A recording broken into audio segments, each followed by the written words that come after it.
I'd like to call to order this regular meeting of the Lincoln Lancaster County Planning Commission of March 18th, 2026. A printed agenda is available outside the hearing room, and a copy of the full agenda, including the staff reports, are available online or at the Planning and Development Services Department, room 203. The Open Meetings Act is posted just inside the doors at the back of the room. In addition, a copy of all staff reports and other relevant documents for the matters to be considered by Planning Commission are included in a binder that is located on the dais and is available to the public for review. Out of courtesy for those attending this meeting, commissioners and the staff, cell phones may not be used in the chamber during any portion of this meeting. We appreciate your cooperation. Please note, the Planning Commission action today is final on the following items. Item 1.2, Special Permit 26007. Item 1.3A, Special Permit 26009. And Item 4.2, Special Permit 26008. Any aggrieved person may appeal final action of the Planning Commission to the City Council or the County Board by filing a notice of appeal with the clerk within 14 days following the action of the Planning Commission. The Planning Commission action on all other items is a recommendation to the City Council or County Board. The first item of business is the approval of the minutes of the regular meeting held March 4th, 2026. So moved. Campbell. Second, Edens? Ball, Yes. Campbell, Yes. Cruz, Yes. Edens, Yes. Fight, Yes. Rodenberg, Yes. Joy. Yes. Minutes approved. The next item of business is the consent agenda. Items on the consent agenda will be called at the same time and will not be scheduled for a separate public hearing unless there is a request from someone wishing to speak or at the request of a commission member. I will now ask Shelley to read all the consent agenda items into the record. Once those items are read, she will ask if there is anyone wishing to speak. If you wish to speak on an item on the consent agenda, we would ask that you stand and state that item. That item will then be removed from the consent agenda and scheduled as a separate public hearing under Section 3 of today's agenda. All items remaining on the consent agenda will be voted upon in total with a motion for approval. Shelley, will you please call the items on the consent agenda? Item 1.1, Text Amendment 26003, amending the Lincoln Municipal Code 27.62.110, Food and Drink Establishment Use Group to revise the provisions for on-premise alcohol sales within the I-1 Industrial Zoning District. Item 1.2, Special Permit 26007 for the Sharon Wilkins ADU for an accessory dwelling unit with associated waivers on property generally located at 3545 Northwest 126th Street, and this is final action. Item 1.3A, Special Permit 26009 for the Blackhorn Reserve AG CUP Community Unit Plan to allow 5 single-family dwelling units on property generally located on the north side of West Branch Oak Road, approximately 1 mile east of Northwest 140th Street, and this is final action. Item 1, with associated item 1.3B, miscellaneous 26002, request to vacate the preserve at Branch Oak Addition final plat on property generally located on the north side of West Branch Oak Road, approximately 1 mile east of Northwest 140th Street. Are there any ex parte communications to be disclosed on these items? There are not. Are there any ex parte communications that took place or additional information you learned while visiting these sites to be disclosed? There are none. If there is anyone here wishing to speak on these consent agenda items, please stand and state that item.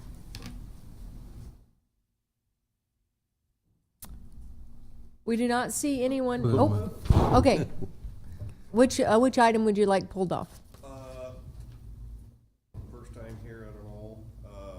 I had questions on that 1.3A and the second one with the miscellaneous. Special permit 26009. Yeah, and I had questions on that, why they're doing so much ground. Okay. Perfect. We'll pull that off consent agenda then for you. And we'll move that into a separate area on the agenda, and we'll let you know when that's up. And will that be discussed today yet? Correct. Yes. Okay. Okay. 2 seconds, let me find my, okay. Say that one more time, Shelley, sorry. Motion for consent. You'll need a motion for the consent. Perfect. So I would, The other I item. would move to approve the items on the consent agenda. Second, Evans. Ball? Yes. Campbell? Yes. Cruz? Yes. Edens? Yes. Fight? Yes. Rodenberg? Yes. Joy? Yes. Consent agenda approved 7-0. I will now ask Shelley to call the request for deferrals. We have received written communication from staff regarding item 2.1, text amendment 26004, which is to amend LMC Chapter 14.50 sidewalk cafes and LMC Chapter 5.04 alcoholic liquor to update regulations for sidewalk cafes in the public right-of-way and amending 27.62.110 to remove the requirement that restaurants in O1 districts be located within a building containing office or residential uses and adopting new design standards for sidewalk cafes in B and O1 zone districts. It has been requested for a 2-week deferral of public hearing and action to the April 1st, 2026 Planning Commission hearing. So moved, Campbell. Second, Evans. Ball?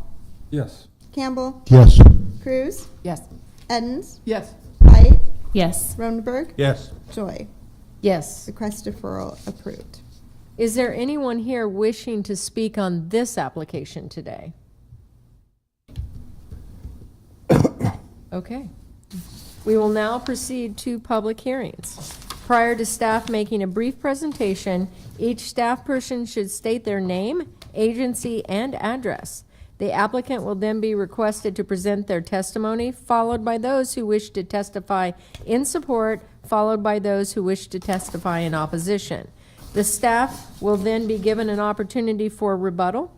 If during your testimony you have copies of documents or materials you would like distributed to the Planning Commission members and/or included as part of the record, please provide them to the clerk.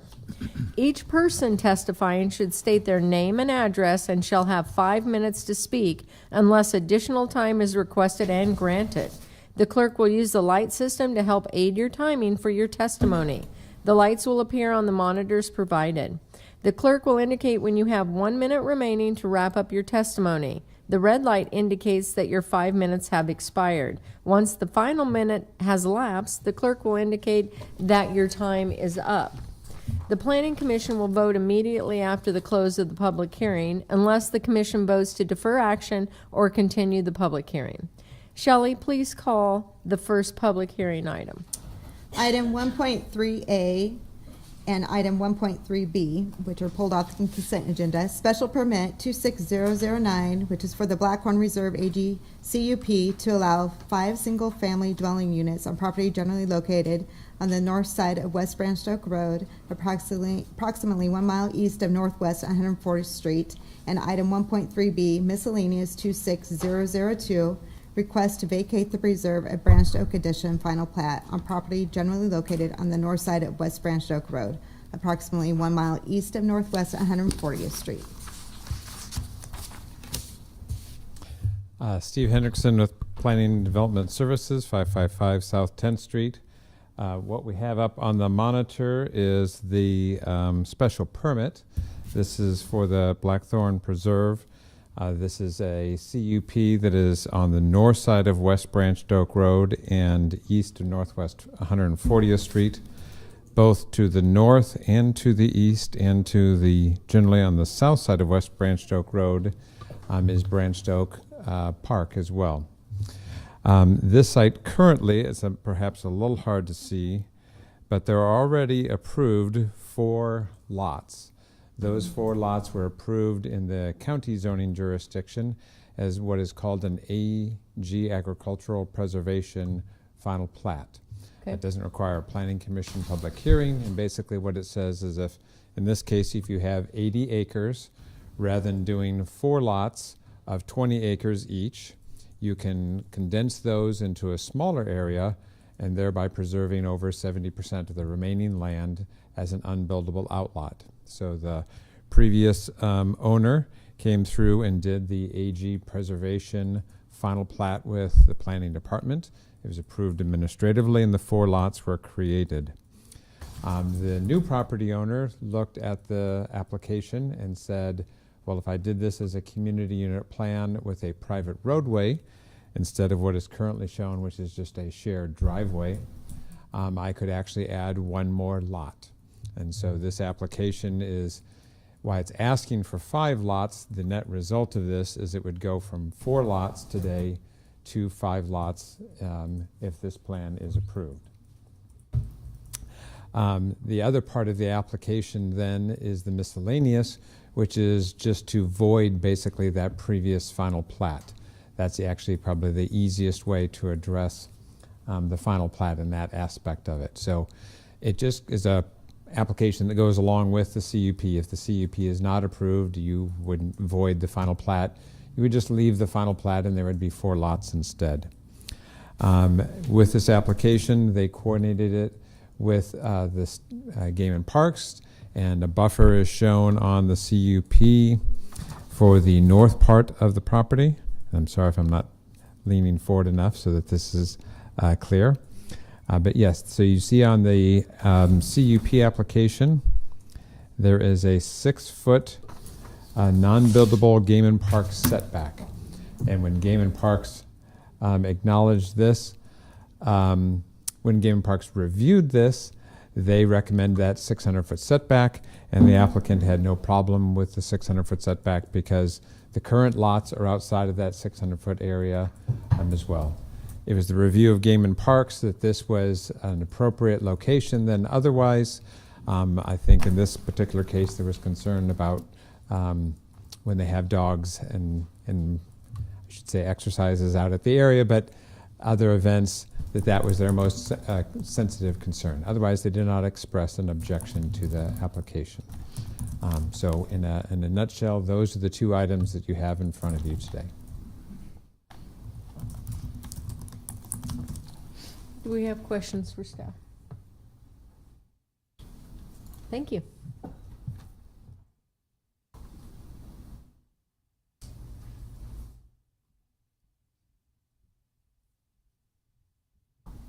We will now ask for testimony or applicant. Yes, testimony from the applicant.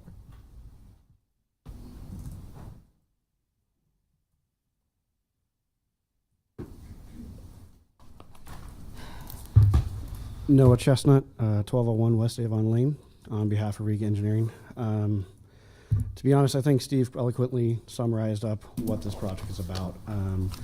We're adding an additional lot. The original acreage was 80 acres we had. You know, there's not really much else to go over besides what Steve had, unless you guys had any questions. We tried to do our due diligence and coordinate with every possible department that we needed to, and we feel we have accomplished that. So. Okay, do we have questions for the applicant?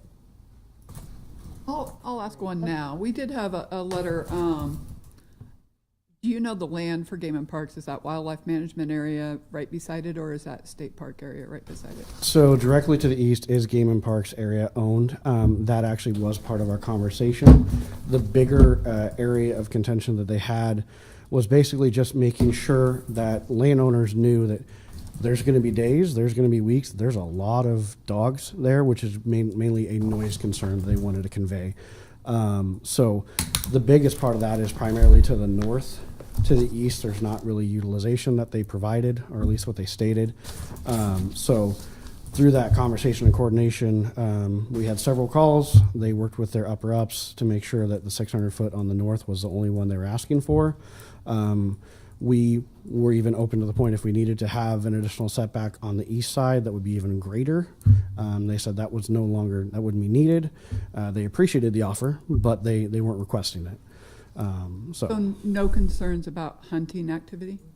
No, not that they brought up. I believe to the east that's nothing actually is open to guns to the east. So If it's state park area, it's not. If it's wildlife management area, it is. That's why I was asking the differentiated. yep, they didn't bring up any concerns about that. So Thank it you. was primarily the dogs. So Thank you.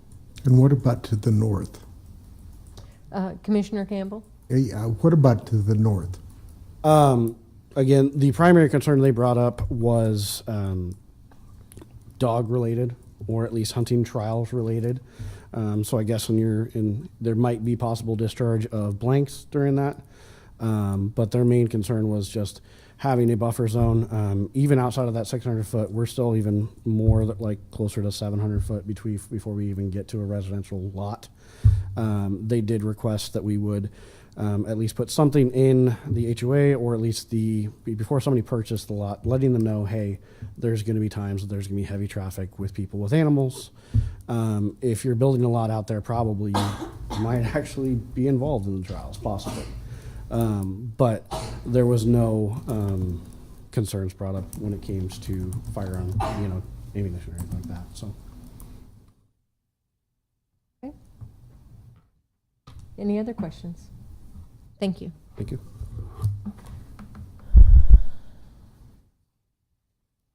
Okay, at this time, then, we're going to ask for testimony in support, testimony in a neutral position, testimony in opposition. How about some testimony? Just any testimony.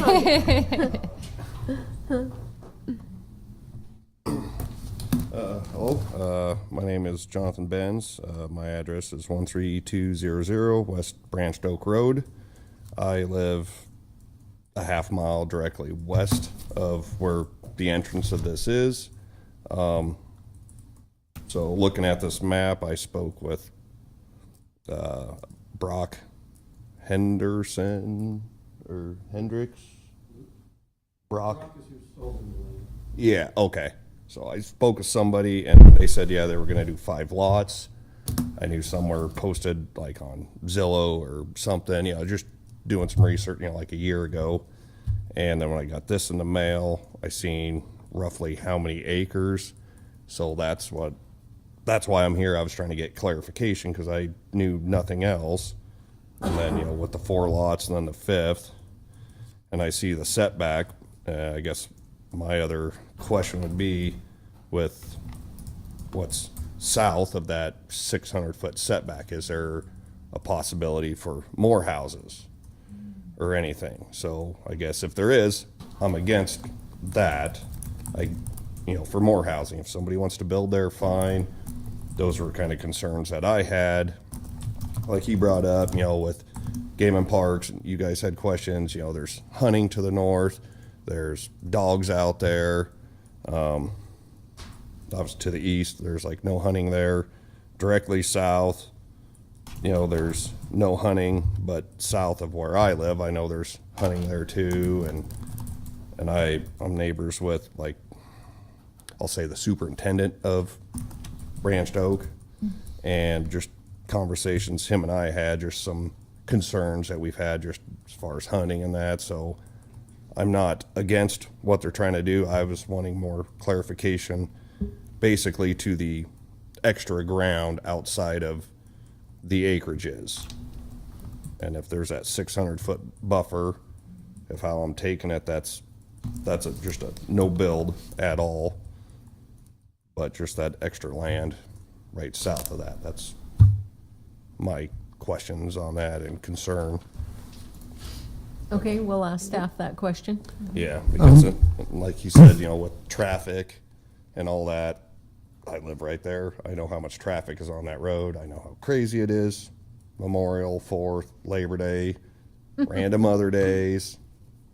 So, and that road is, it's only 5 houses, so clarification is what I was after today, so. Is your house, the property, the one on the southwest corner of that section? Correct, yes. Okay. Okay, Yep. So, other Thank you. questions? Thank you. all right, thank you. Any other testimony about this application? Okay. I've Staff, noticed, Oh, go ahead. Staff questions real quick? Yeah.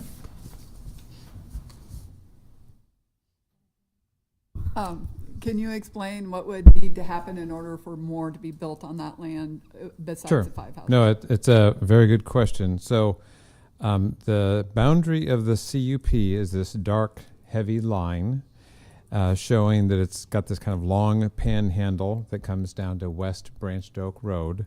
The majority of the site is up here on the northern end. It is in an outlot that is unbuildable. Given the AG zoning, the 5 lots is the most they can do within the boundary of the CUP. Now, what he was asking about, his property, if you can see my little mouse moving around here, his property is right here. There's an adjacent property that is owned by somebody else. And this property here we show as 75 acres. As I mentioned with the AG preservation final plat, that property owner having 75 acres could do something similar to what is today. They could come in and create 3 lots because they don't have 80. They would need to have 80 to get up to the 4 lots. And I'm going by the 75 here that says total. I'm assuming that includes the right-of-way. So on kind of the spur of the moment here, it looks like they too could come in and do that AG preservation. And for example, they might put 3 more lots on the west side of this private roadway. There is a drainage way that runs through here, so that have to be taken into account. But this property owner, because of the AG zoning, has the right to create at least 3 more residential lots. That's not in front of you today. And again, as I mentioned, that could be an administrative process where somebody came through and added the 3 more lots. They have the right to do that today. They also have the right today to split it into 3 20-acre lots, and that is per the AG zoning today as well. So that's not part of the application in front of us, but that is a possibility for the property owner who is adjacent. And for both of the property to the east and the property to the west. Okay, gotcha. Yeah. So the property to the east is Branched Oak Lake. So that's, and to the north and to the south on the other side of the street. Perfect. But the adjacent property is privately owned, so it still has the possibility of being divided into 3 lots if it's 75 acres. So just to summarize though, like the spot to the north that's part of this application today, north of those 5 lots, that 600-foot setback, there, I Right. mean, until it's rezoned not ag, Right. there will not be housing there. Correct. It is an outlot that is unbuildable that includes the 600-foot setback. It also includes an easement for a drainage way and some additional land. So for the moment, this private roadway would just end in a temporary turnaround for the moment with just the 5 lots. They would need to have a rezoning and have to come all the way back through the process for that. And this area is not shown in our comprehensive plan for low-density residential and is not shown for rezoning to AGR. Thank you. Thank you. Any other questions? Okay, thank you. No. Applicant, You're welcome to chat Republican? with him privately. Yep. Yep. Applicant rebuttal?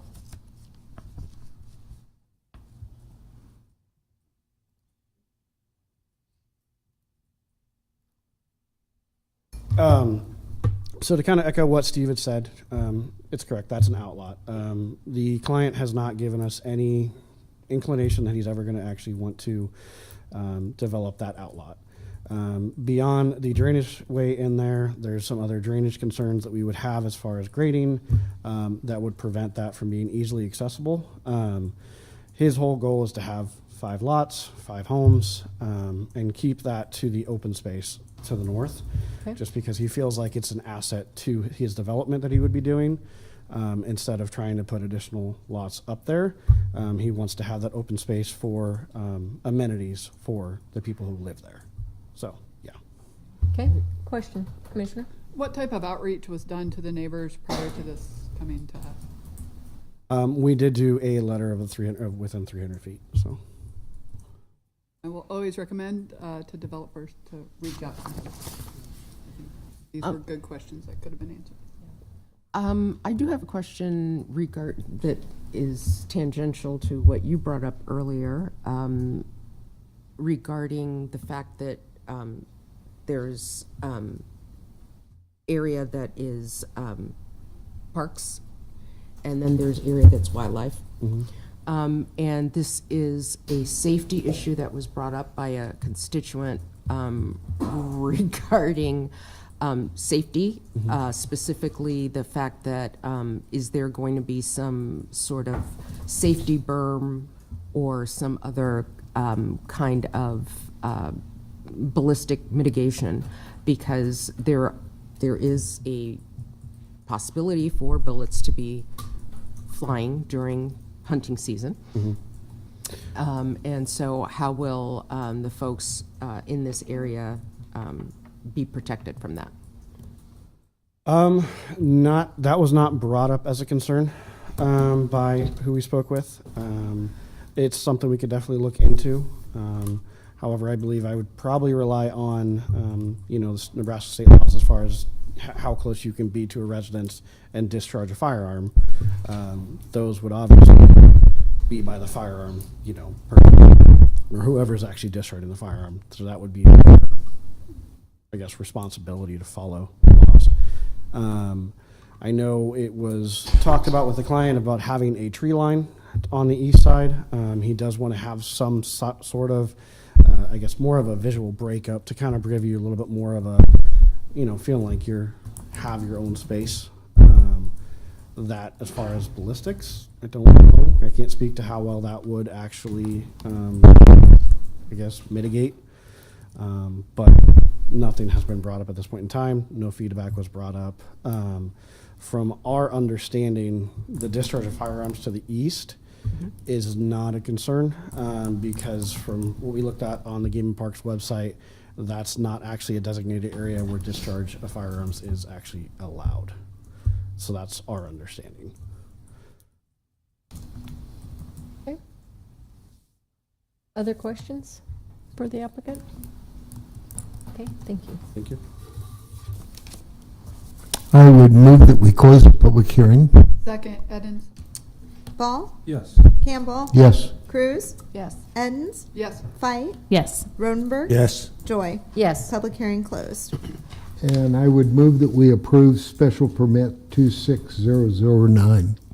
Second, Edens? Who would like to talk first? I think, Go ahead. sorry. No, go ahead, Cora. I think this is an allowed use of this land. I like the 600-foot setback. We're kind of testing my Game and Parks knowledge from years and years ago, but I believe 500 feet for firing a weapon next to a residential was the old rule. It might be adjusted by now, so I'm hopeful those people are safe. I think, I'll say again, the developer could have done a better job reaching out to neighbors to answer questions ahead of time, but I do think it's a good use of the land. Perfect. Commissioner Campbell? And I would echo what Cora said. I think it's a good use of land. It's protected by the park around it with the lake, and the 5 lots are appropriate. Okay. Anyone else? Okay. Shelley, let's call the vote. Ball? Yes. Campbell? Yes. Cruz? Yes. Edens? Yes. Fight? Yes. Rodenberg? Yes. Joy? Yes. Approved 7-0. And I would move to approve miscellaneous 26002. Second, Edens? Ball? Yes. Campbell? Yes. Cruz? Yes. Edens? Yes. Fight? Yes. Rodenberg? Yes. Joy? Yes. Approved 7-0. Okay. Next- Now, we are next. back on to number 4, public hearing and administrative action. Shelley? Next item, 4.1, Comprehensive Plan Conformance 26001, to review as to conformance with the 2050 Lincoln Lancaster County Comprehensive Plan, the University Place Neighborhood Redevelopment Plan describing proposed redevelopment activities within the redevelopment area, including the commercial facade restoration and streetscape enhancement project, generally bounded by North 33rd Street on the west, Cornhusker Highway on the north, North 56th Street on the east, and Holdridge Street on the south. Are there any ex parte communications to be disclosed on this item? Commissioner? This has been spoken about at Clinton Neighborhood Organization meeting a few different times because we neighbor this particular action and will have some effects on 33rd Street long-term. Any other? Nope, okay, Shelley? Are there any ex parte communications that took place or additional information you learned while visiting this site to be disclosed? No. Good afternoon, Dan Marvin, Urban Development, 555 South 10th Street. I think you've all been exposed to the University Place sub-area plan that would have been approved in May of last year. Then we came this fall with a blighting, and now we're going full circle here. This is a redevelopment plan coming forward. And I put before you the map that Dan, that can this you encom- focus it? It's out of no. focus here. It's really bad. I thought it was my glasses. Oh, that's It's just not auto-focusing for It some should, reason. yeah, it should self-focus.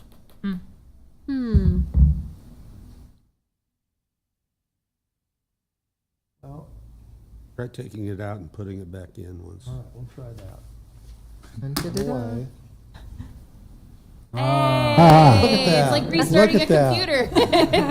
That is awesome. Turn back on. So this is a larger area. It's within the blighted area, and what this does is it allows us to use tools like tax increment financing to address some certain particular issues in this neighborhood.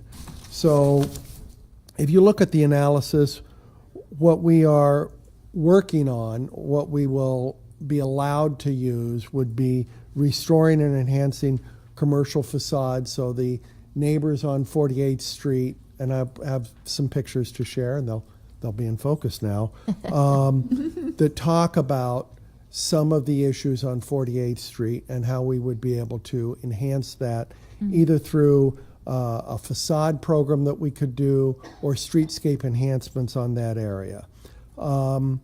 We've met with the businesses up there. The city of Lincoln owns a couple of parking lots. We think that the parking lots can be activated in such a way that they might be an amenity for farmers markets. There could be a bandstand that we could put up in there. So these are all things that are components within this redevelopment plan. So there are improvements to the parking lots. We're going to increase some lighting that we can do in those parking lots and placemaking activities to identify this area. There's a number of murals up there. I think it's already got, a very unique character to it. And so what you see within that first larger map, this would be our focus that we would try to, as a first phase, which includes the 48th Street area. And I'll share a picture from within this. This shows some of the existing conditions. We think that facade improvements on some of the buildings and some of the sidewalks could use some repair work. And that would really be the first phase that we would like to be working on. I don't want people to take away when I say first phase that this is something that we'll be able to do in a year. It will be gradual, but there are priorities that we would do. As I said, we did meet with the neighbors. I think the Parking Enterprise Fund would like to be able to see what we can do in terms of designing a stage, maybe putting additional lights in that parking lot. I know that there's concerns about pedestrian walkways and concerns about keeping people safe, so obviously that would be a focus as well. I'll stop right there and I'll answer any questions if you have any. Commissioner? I know when 48th Street was under construction, that was took a big toll on some of those businesses due to not accessibility to the businesses. So when you're thinking of sidewalk repair and facade, and the fact that you said gradually, I'm hopeful that means that business can kind of still function as usual and folks can still access those businesses as this is happening. Yes, and We're learning a lot on Project O Street of how to be able to keep businesses open. There's certainly a way that you can pour concrete and keep that business open.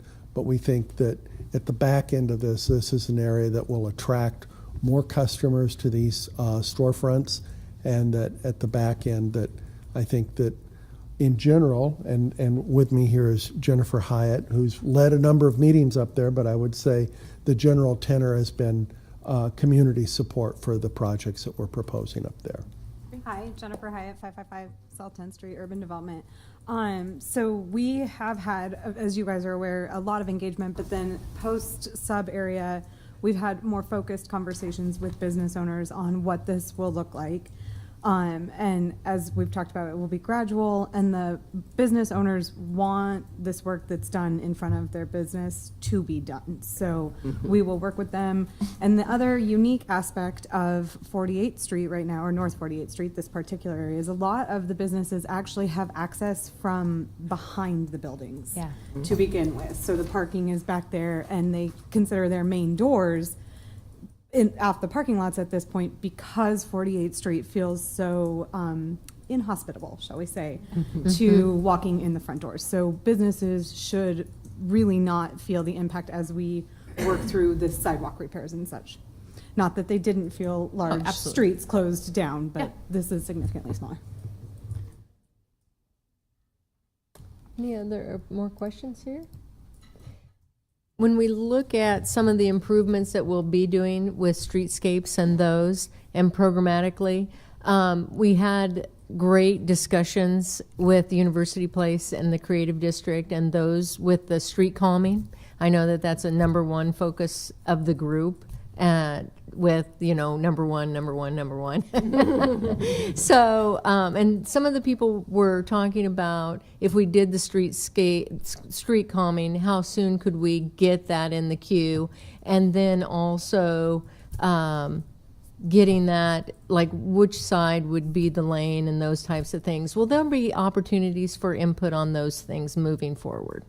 Yes. So as Dan has laid out, we have phase and phase and phase, and, you know, priority number one. But at each opportunity, we will be engaging with the public. So as we work through the design phase, we will have public meetings and business meetings to work through what the feel of that neighborhood wants to have and how the business owners want to identify their unique brand through this facade rehab. And then same thing will go with the festival parking lots. We'll have public inputs for that. So this is really just the beginning of a years-long engagement process. And not to, there has been a number of engagements already with dot exercises, well-attended meetings too. So it is an engaged community. And I commend all the efforts you've done. It's been fantastic in the area. Absolutely fantastic. Thank you. Okay, thank you.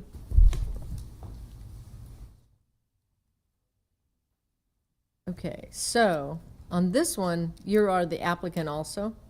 So we're good there. I know I'm going through my script earlier, so thank you. Let's have testimony and support. Testimony in a neutral capacity or testimony in opposition?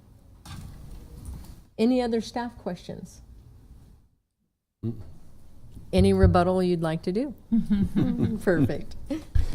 Seeing none, I propose that we close the public hearing. Second, Edens. Ball? Yes. Campbell? Yes. Cruz? Yes. Edens? Yes. Fight? Yes. Rodenberg? Yes. Joy? Yes. Public hearing closed. And I would move that we approve comprehensive plan conformance 26001. Second, Edens. Okay, who would like to start? I just think they're moving step by step, and I think this is a great project. Excellent. Commissioner Ball. And my anticipation is high. You know, I think every quarter we almost hear something about this district in this area, so it's exciting to see the progress, and I'm waiting for the outcome. I think it's going to be a beautiful area. I'm also really excited about this project. I just have to make the comment that don't exchange one street calming to make another street bad. Good Leave point. it at that. Very good points. I'm just excited, like my colleague. I think this is just such a wonderful opportunity, not just to revive a vital part of Lincoln, but actually make it an example. Destination too. Yeah, absolutely. So excited. Yeah, you're good? You're good? Good. Great. Okay.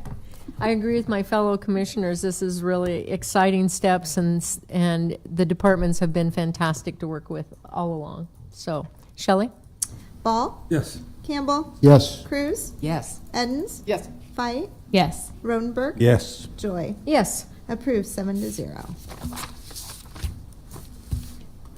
Next item is item 4.2, special permit 26008 to allow for residential healthcare facilities for up to 12 residents at 929 South Cotner Boulevard, and this is final action. Are there any ex parte communications to be disclosed on this item?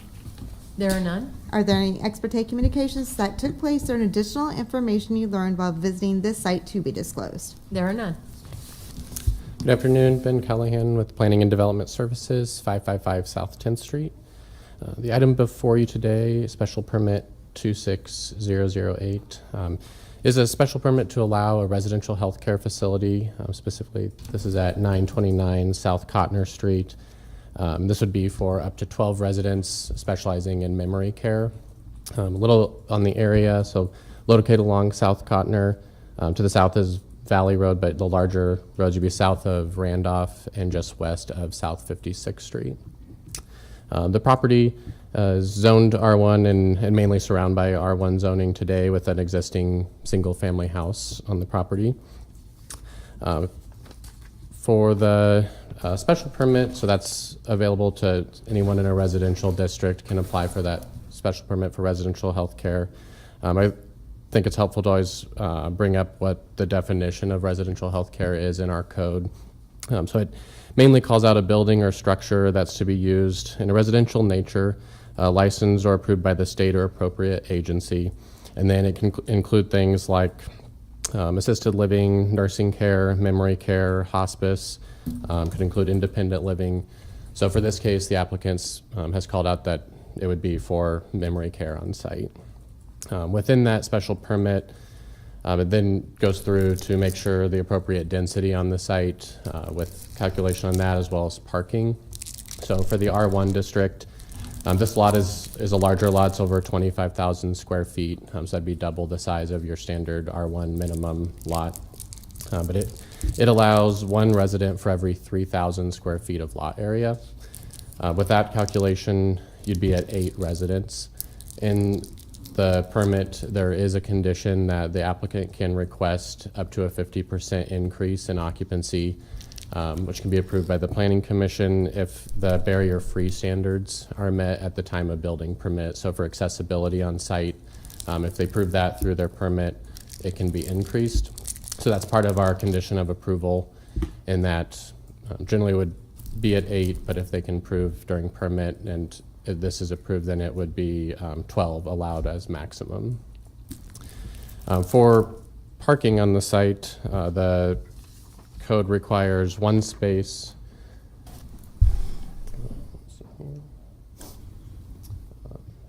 So it requires one space for every 4 residents, and then 2 spaces for every 3 employees at the largest shift. So if we're factoring in at 12 residents, they would need 3. And then the applicant noted there'd be roughly 3 on the largest shift, so that would be an additional 2. So the minimum would be 5. One thing we did note on the conditions of approval is that they would be removing showing a car in the existing garage. That's a pre-existing condition on site, and it's actually located in the side yard setback. So we were just noting that it wouldn't be noted as a required space, but they would still have the minimum for 5 spaces on site.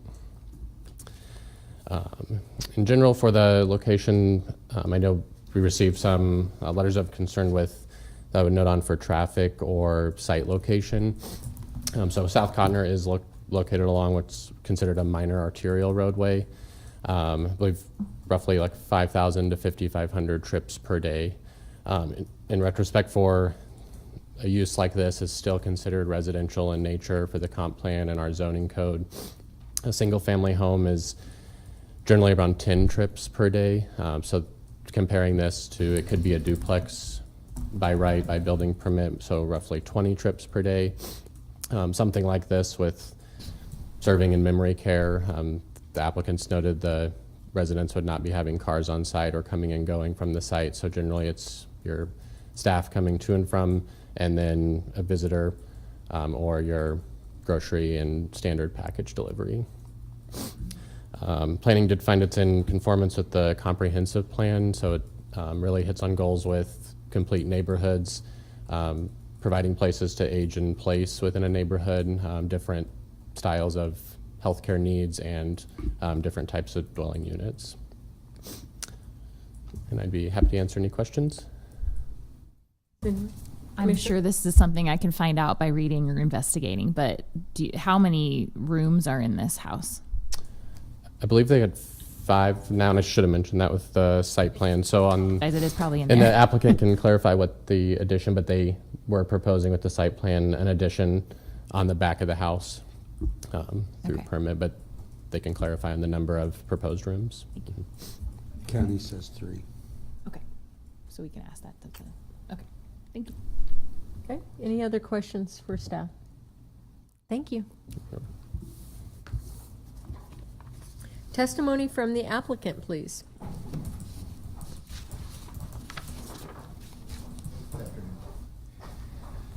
Do I ask for my time up front? I might go a little bit longer than 5 minutes if that's. Right, and you are the applicant, As- so as you have a applicant, little so I more can, time. okay. And then start with your name and address, Okay. please. Yeah, Travis Klein, address is 410 Madison Circle, Cedar Creek, Nebraska, 68016.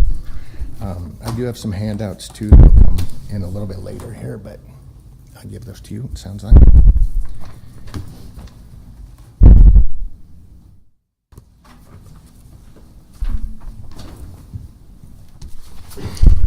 Thanks. I have a couple extra too if that wasn't enough. I think we're good. Good? Good? Perfect, that too. I have a copy. of Yeah, my yeah, papers. sure. Thank you. Okay, I stated my name. We appreciate your time and consideration on the request for the special use permit 26008.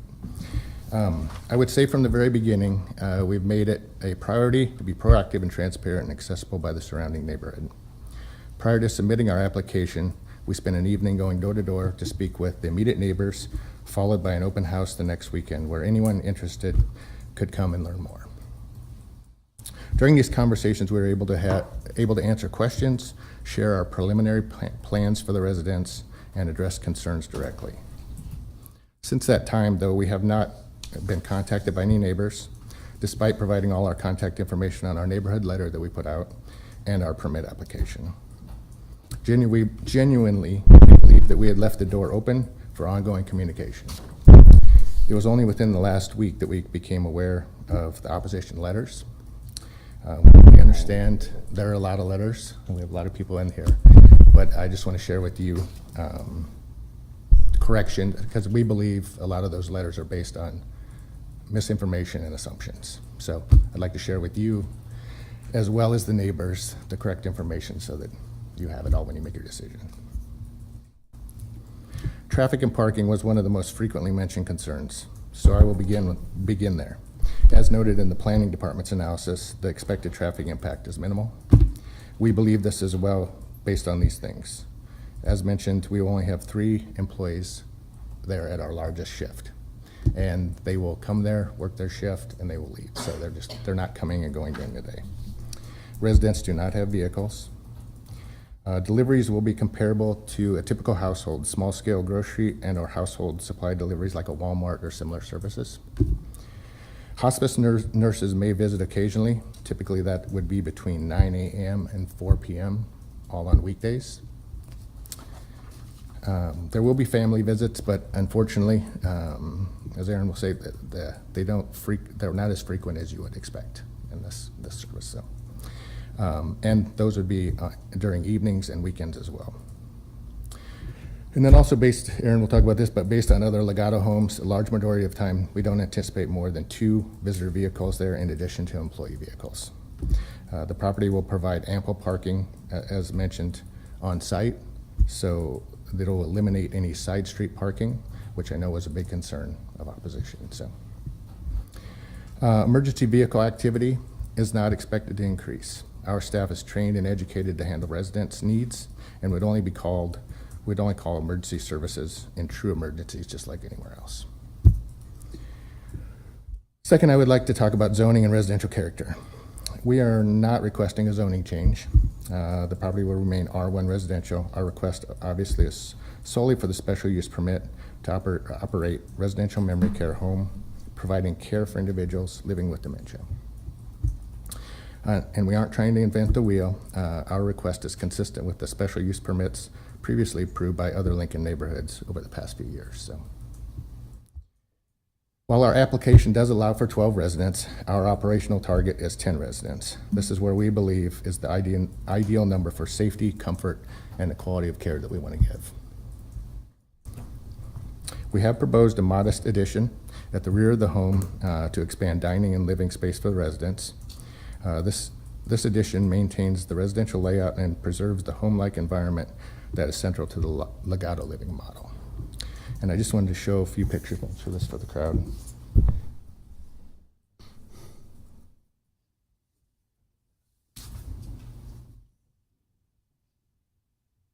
So there's the house as it exists today, the south side of it from Cotner Street. The addition, this is a artistic rendered addition, a view of the addition. You can see that the roof line extends out just as it does on the north side of the house. We maintain the same material, design, and characteristic of the house. When I look at that, it's hardly recognizable in the addition. So, the other thing I would like to just show, as we played around with AI a little bit, looking at what we think the house could be in the future. And this aligns more with some of the updated houses around in this neighborhood, the coloring scheme, characteristics, and this is kind of our vision as we look at this project. So,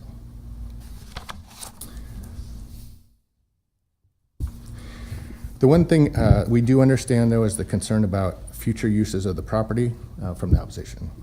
And to address this, we're willing to place a deed restriction limiting future use to only senior living memory care or single residential family home, to hopefully ease that concern. Additionally, we're open to providing supplemental landscaping or fencing if the commission feels that it would be beneficial. Lastly, I wanted to touch on safety. Resident safety is our high priority.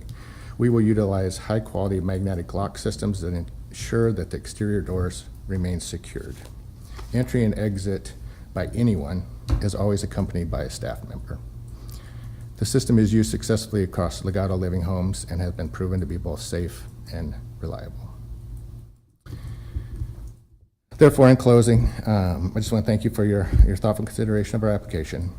But as the city planning analysis, along with the history of existing Legato living homes, demonstrates that our residences do not generate more traffic than a typical household and will not impact the side street parking. Also, the photos and examples we have provided show that we will not diminish the neighborhood character, design, or property values. In fact, as future owners, we're committed to maintaining and enhancing the property. Lastly, the whole intent in our project is just we want to provide safe environment, the proper care, and some dignity to these individuals that they can't do for themselves. Okay. That's it. Who would like to open with a question? Commissioner? You'll have 3 staff. Say that again, sir. 3 staff on duty. 3 staff at our highest. There'll be a 24/7 staff. But as the shift changes, those 3 can't leave until the next 3 come. That's so correct. there might be 6 vehicles. Yep. Do you have room for those? For turning around, not for necessarily parking, as you saw that in the parking plan before. And just to clarify, when that shift changed, 3 is the main day. We don't have 3 every time coming in. Okay, that's just throughout the busiest part of the day. Okay. Commissioner Ball? Yeah, it's probably an assumption on my part, but I'm gonna ask it as well. Regarding the shifts, I'm assuming it's 24 hours. And then, based on that, and your comment around max capacity, like when is the 9 to 4 period, the main period for staff in your shifts? Yep, that would be when, the day period when there's 3 staff there. Okay. And then you mentioned sort of deliveries like Walmart and food. Yep. Operationally, are there any other bigger deliveries that? No, required? there's not deliveries for catering or anything like that. Our staff actually cooks the meals, just like a normal family does, and feeds the residents. Okay, thanks. Yeah. Commissioner? I'll ask my question about bedrooms. So how many bedrooms are you planning? We're planning 6 bedrooms so that people have enough room, but it'll be a 6-bedroom, 4-bathroom house. Thank you. Yep. Okay. Commissioner? Will will the housing be ADA compliant? Yes. Great. Any other questions at this time? Actually, yeah.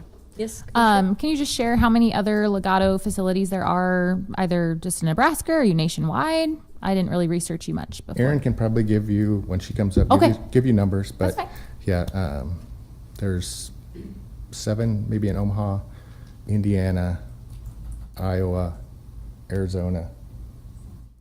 Yeah, she can I'll give you save the a follow-up exact question answers. for Yeah. her when Yep, she yep, comes. yep. Okay. Okay. Thank you. Okay, thank you.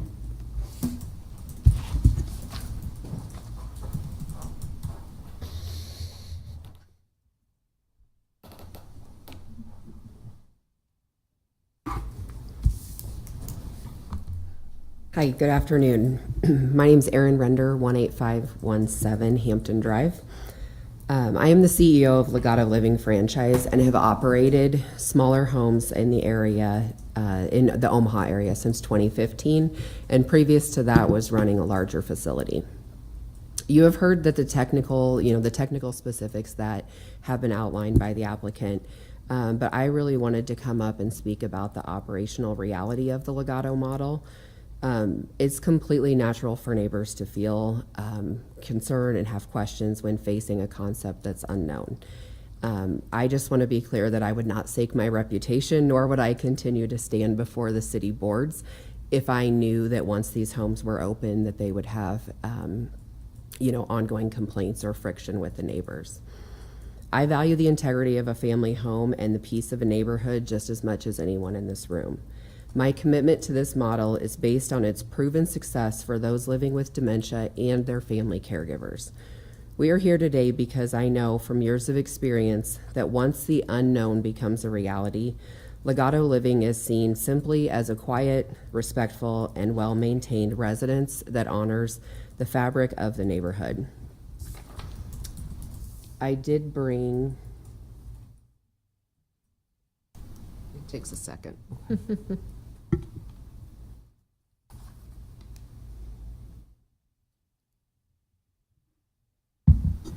I have brought a flyer with a few of the others to show that this has not changed their single-family characteristics. And in many of these neighborhoods, you wouldn't even know that the homes were there if you were just driving by. Regarding traffic volume, it's important to distinguish the operational reality from a traditional business. Our residents do not drive, as they mentioned, which immediately removes the primary source of neighborhood traffic. Furthermore, while home-like nature of Legato Living encourages family involvement, the visitation patterns are significantly lower impact than a standard facility. Because of the nature of memory care, visits tend to be much shorter in duration. Additionally, our household typically winds down and residents go to bed very early, unlike my own children, meaning that there are virtually no visitor traffic in the evening hours. Many of the letters have pointed to larger facilities like Tabitha being enough to support the need in the community. And while I agree Tabitha has been and has an excellent reputation and has for as long as I've been in the industry, we must recognize that memory care is not a one-size-fits-all solution. Just as we all value the right to choose a home that fits our family's needs, those living with dementia and their families deserve the same dignity. We can no longer treat this as a future problem. With a 15% surge in Nebraskans needing care since 2020 and the 85-plus demographic being the fastest growing group in Lincoln, the demand is at an all-time high. Proximity to a large facility doesn't solve the problem if the facility is at capacity. We aren't just adding beds, we're providing a choice. Regarding security on Cotner, while some fear the busy road, the reality is that our residents are far safer here than in a standard home because we provide a professionally managed environment that addresses the root cause of wandering.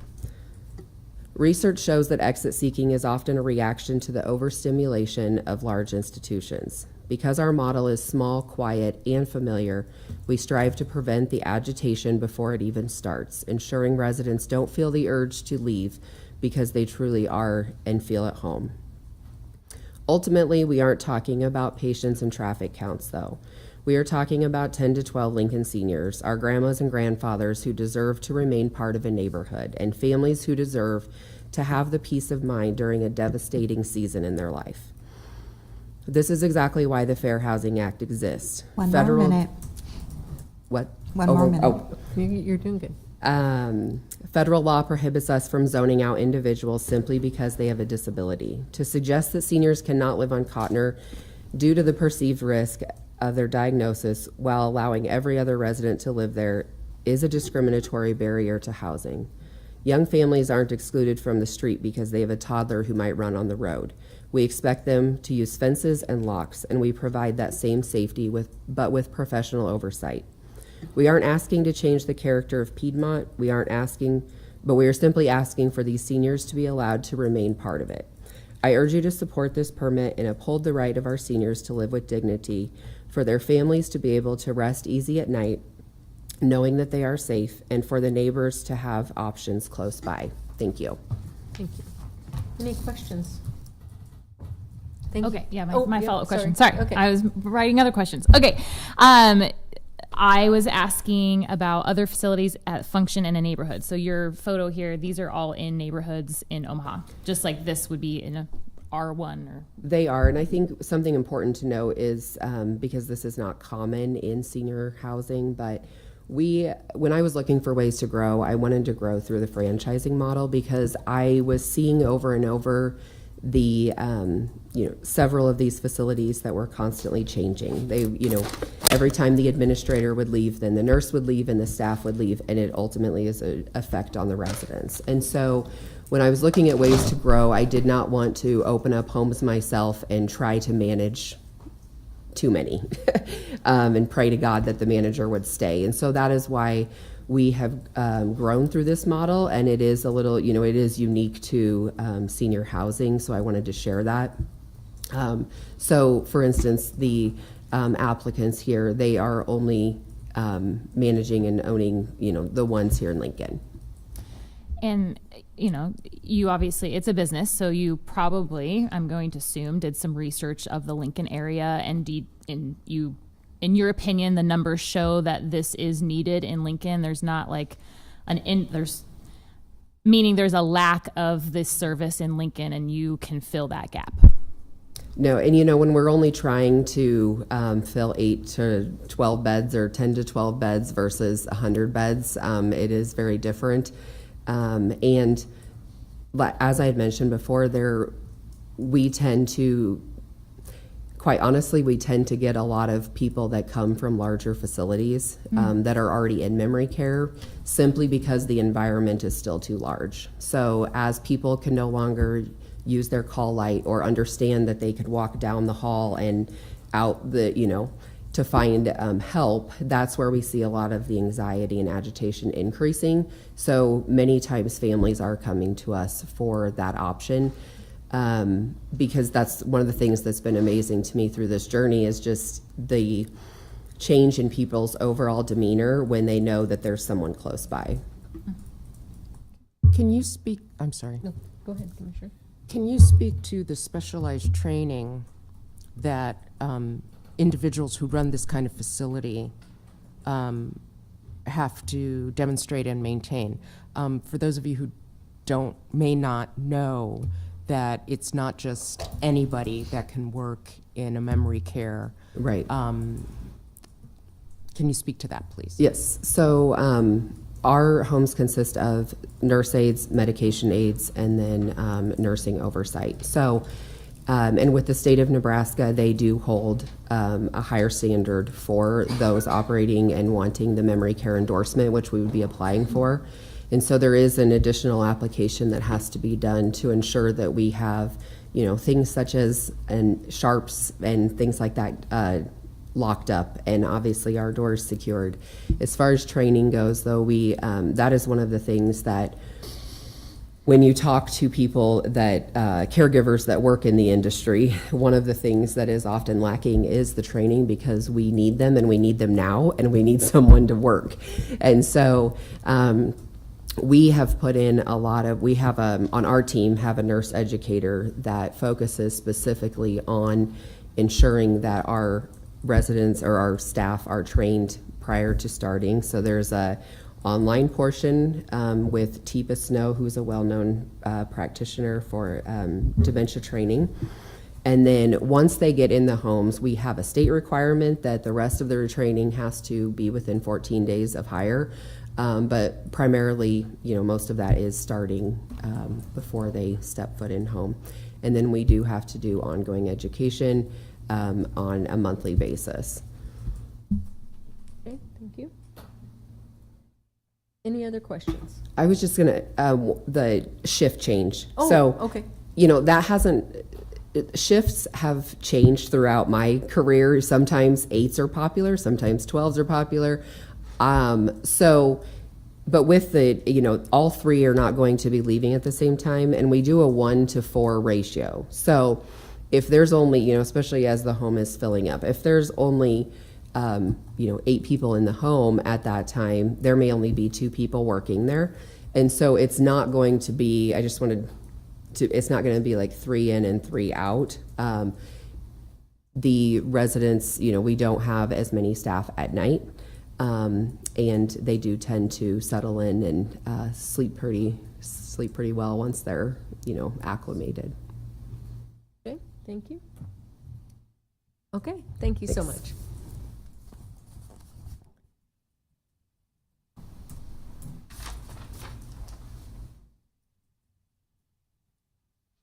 I'm the last speaker from our group here.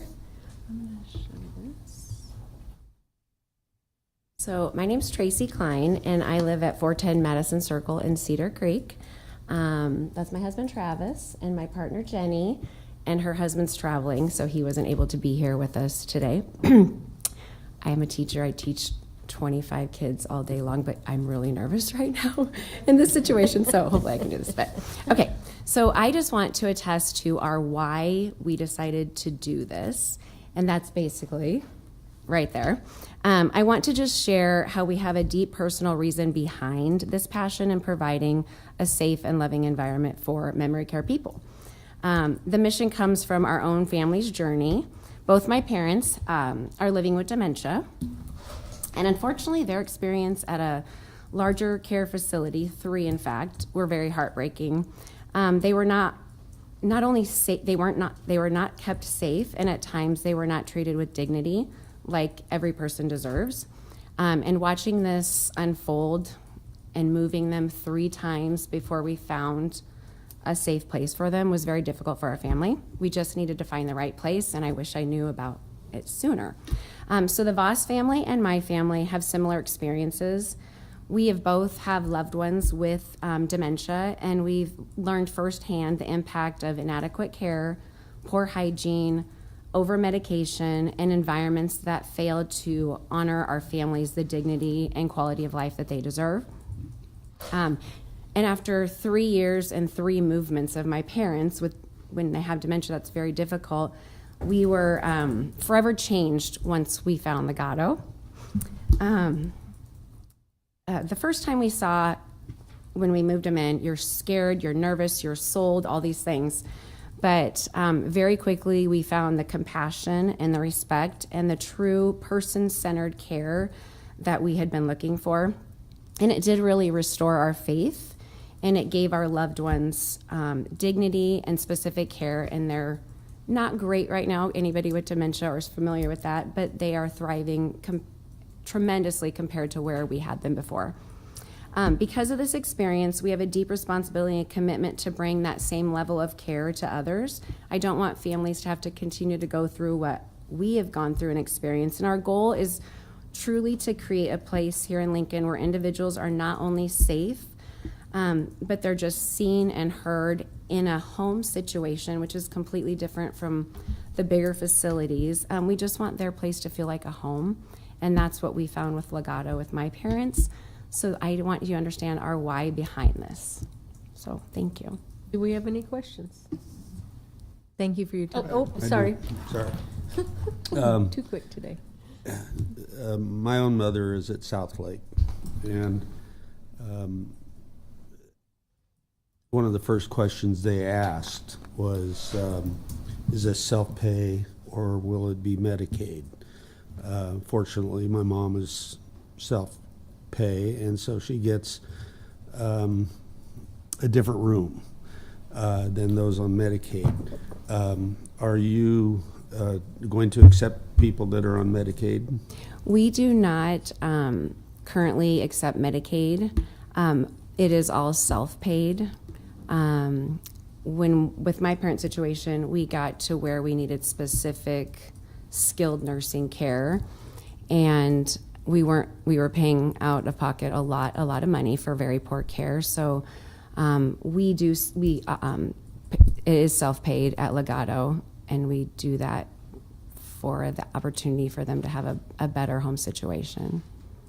And there are residential facilities, independent and all the way up to memory care, that once you've been in place and self-paid for a certain amount of time, if you do run out of money and go on Medicaid, they won't kick you out. Do you have any policies regarding that? Aaron? I can speak to a lot. Okay, of this, and would there's you- recent policy changes. I did ask that question with my own parents because I have two. And they said they would work with us and continue to make it possible. I don't really know the details of that, so maybe Aaron can explain that, if that's okay. Do you want it during rebuttal or? Okay. We'll do that during rebuttal. Okay. Okay, thank you. Anything else? Any other questions? Okay, thank you. Okay. We'll start with our testimony in support.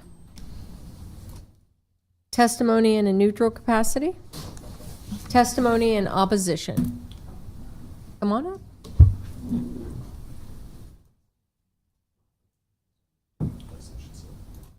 That's perfect. Good. Mm-hmm.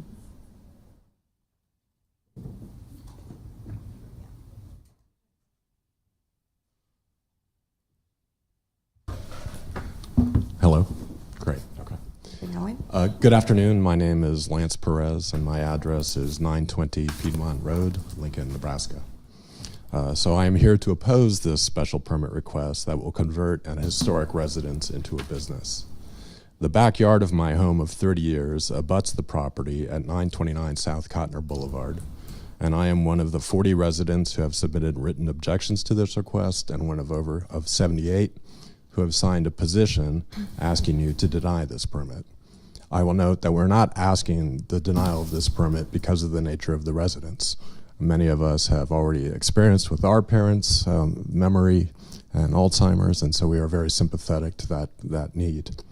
Rather, it is about the damage that it will do to our neighborhood and the fact that it does not meet a local need. So I will be briefly addressing the significant negative impact that this proposed action will have on the historic and residential nature of a 100-year-old Piedmont neighborhood. As noted in the Piedmont Redevelopment Plan of 2014, and I quote, the Piedmont subdivision was platted in 1927 by the Stewart Investment Company. Piedmont is a residential neighborhood characterized by large lots and a gradual pattern of development so that building styles from most decades of the 20th century are well represented, end quote. This is a unique feature of the Piedmont neighborhood, this collection of architectural styles designed by a range of prominent architects and maintained for decades by the residents. In addition, quoting from the Piedmont redevelopment plan, Piedmont's original deeds required that the dead center of the house be located within 15 feet of the dead center of the lot. The effect of this is to locate each house relative to its own parcel rather than the architectural style, the nature of the backyards, the setbacks are rare, if not unique to Piedmont. In addition, the original deeds did not allow the lots to be subdivided. And though this is no longer enforced by any regulation or covenant, all of the Piedmont residents have respected this for nearly 100 years. We have a new property being built at the corner of Fairdale and Piedmont, which is respecting the same thing, where they could have asked for a special request, but they didn't because they recognized the important and unique nature of Piedmont. Residents of the Piedmont neighborhood have invested in a close-knit, historically significant community built on the expectation of continued single-family residential use.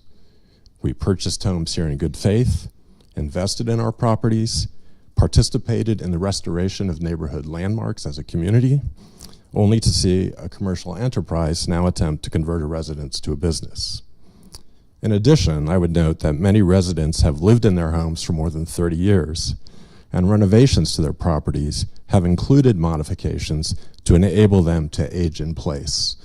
And so this property is not serving a local need of the neighborhood.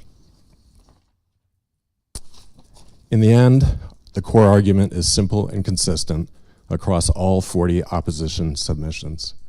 The proposed use is commercially operational in nature, inappropriate for an R1 residential district, physically ill-suited to the specific site, and a threat to property values, emergency response, and neighborhood character, with no demonstrated community need that cannot be already met by existing appropriately located facilities.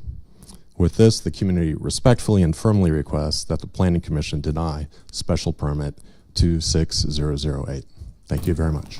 Thank you. Any questions for this testimony? Okay, thank you. Additional testimony in opposition? Hello, my name is Jason Lessig. I reside at 5440 Valley Road. I'm just a resident. I don't represent anybody but the other residents of Piedmont. I'm up here to give a little background about the area, the intersection of Valley Road and South Cotner. I've lived there for almost 20 years. I don't think any of us have any issues with the concept of the memory care facility. It's the scope of it.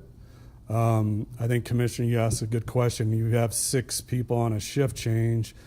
You have 12 families, anybody's visiting. You have a delivery. You have home health care. You have all these other entities in a single driveway that backs up to an arterial road with one way in and one way out. So what does that do? It pushes any of that extra traffic, any of those extra cars down to Valley Road, which, if you guys are familiar with that area, Valley Road is a cut through from 56 to Leffler. I know Ben talked about the traffic counts on Cotner being 5,000 plus. Those were from 2021 counts. We're in 2026. Lincoln's grown. I would assume those counts are even higher now. What he did not bring up was, I've never used this, so I don't know if this is going to work. It should automatically. This takes a little time. Yeah, just give it a sec. Maybe. On a good day. We say that now. Yeah, not a good day for that camera. Try to take it away and come back. That's weird. I can submit these Weird. Yeah. as were documents. Essentially, these are, you guys can see them, these are LTUs, traffic counts. I'm sure you guys are familiar with them. So we talked about the Cotner traffic counts, but the Valley Road traffic count at that intersection carries 700 plus cars every single day. It's not a simple side street that carries 20, 30, 40 cars. It's a cut through. It's very, very busy. That is what's at the issue with the 40. I mean, we have people in our neighborhood that are lawyers, we have retirees, we have attorneys, we have healthcare providers, we have a diverse neighborhood. I'm gonna try it again. It's on. There you go. Yeah, we're back. And- Sorry to interrupt. And one, right, or is it Upside down. There you go. Yeah, good job. It's highlighted there. You can see the valley, the highlights. It shows Valley Road and Cotner and 56. As this came to light, there was a very quick turnaround. I know you said they canvassed the neighborhood. They canvassed it on a Thursday, and their open house was on a Saturday. A lot of us were out of town. We got the letters when we got back. There's a couple of people that did go to the meeting, and it seemed like they were going to use the existing structure with a few residents that then obviously didn't cause for concern. The letters you guys sent out to us 8 or so days ago talked about the capacity of 12 residents, which was a shock to all of us.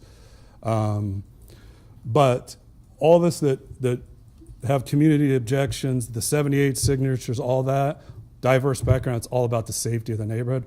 It's not about the safety of the residents who are living there. That's for families and healthcare professionals to decide whether being that close to Arturo roads, that's their thing.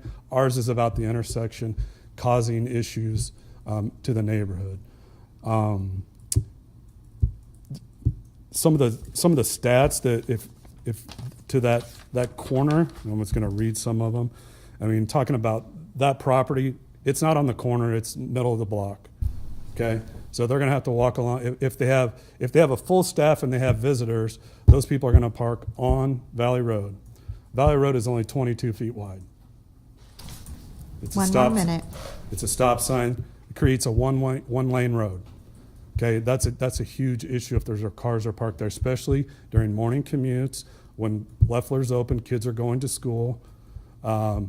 Same thing when they're 3 o'clock when school gets out and evening commute. Trying to get across there. I was actually talking to one of our neighbors when we were talking about how unsafe it was when we were talking about this, and there was a crash at the intersection. Car got T-boned. Somebody tried to go across. Now, if there's cars parked there, that makes it even more difficult. So they gave us a property in Elkhorn that they was a referral. We looked it up online. We used Google Street View. That property had 9 cars parked at it. 9. In this situation, where are 9 cars going to go? They're not going to fit in that single driveway. They're going to spill over to Valley Road. They carry 700 cars one way and 5,000 the other way. It's going to create a significant traffic situation. It's a marked crosswalk. There's a blind spot coming around the curve on Cotner, and that's where the danger and the accidents happen at that intersection. By creating a one-lane road on Valley, somebody coming across can't come across because there's a car there and there's somebody trying to go the other way. It's going to create hesitation and more traffic accidents. I asked you guys, the lot looks fine on a piece of paper and all the stats that he gave, but I asked you to come visit that intersection, that part of town during school hours, when people are commuting to school, commuter traffic, when school gets out, evening traffic. You get a feel for how busy that intersection is. And it's not, like I say, we're not concerned about the residents' safety. We're concerned about the neighborhood safety and us that live there and the kids that that go to school. Talk to LFR, see what they think about trying to get through our neighborhood when there's cars parked on the road. Station 7's right down the street. Okay. Thank you. Thank you. Any other questions? Okay, thank you for your time. And we did do a little extra time there because you had issues with your camera. So if you guys could hold to 5, because I know you're going to have a lot more conversation, that'd be awesome. Thank you. Come on up.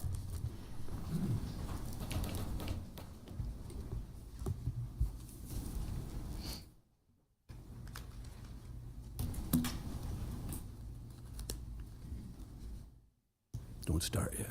And we aren't. We have not clicked the button. Get ready first.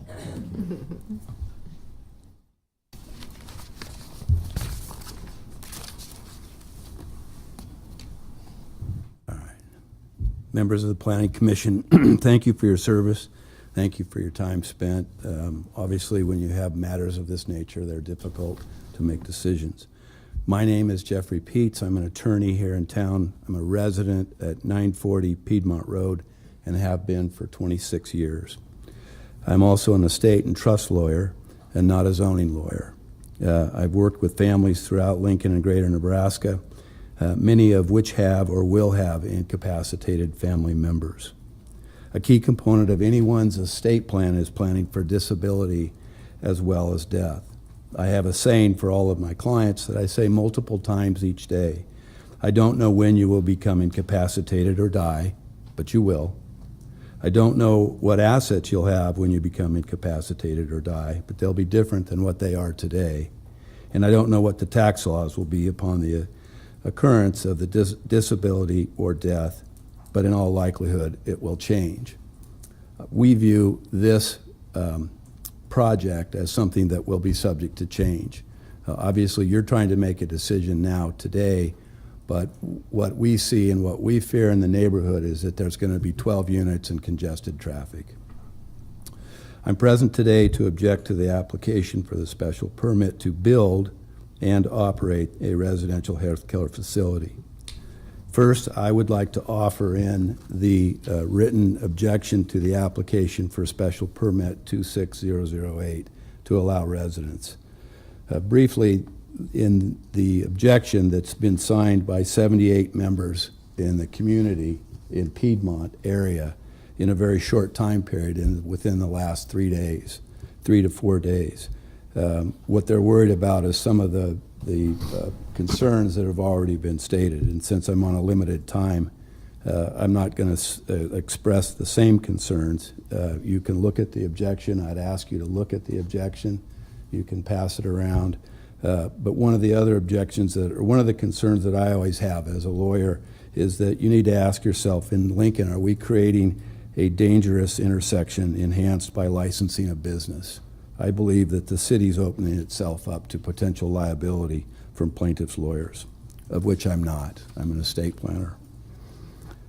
The other thing, too, is that I believe that if you go back and you look closely at the 2014 Piedmont redevelopment plan, which has been replaced by the new plan of 2050, I think that to allow this in this neighborhood is objectionable, based upon the history of that plan that this planning commission and the city council approved back in 2014.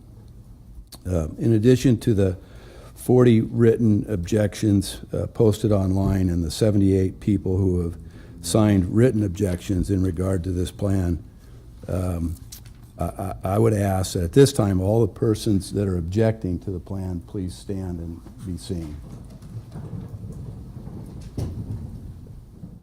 Thank you.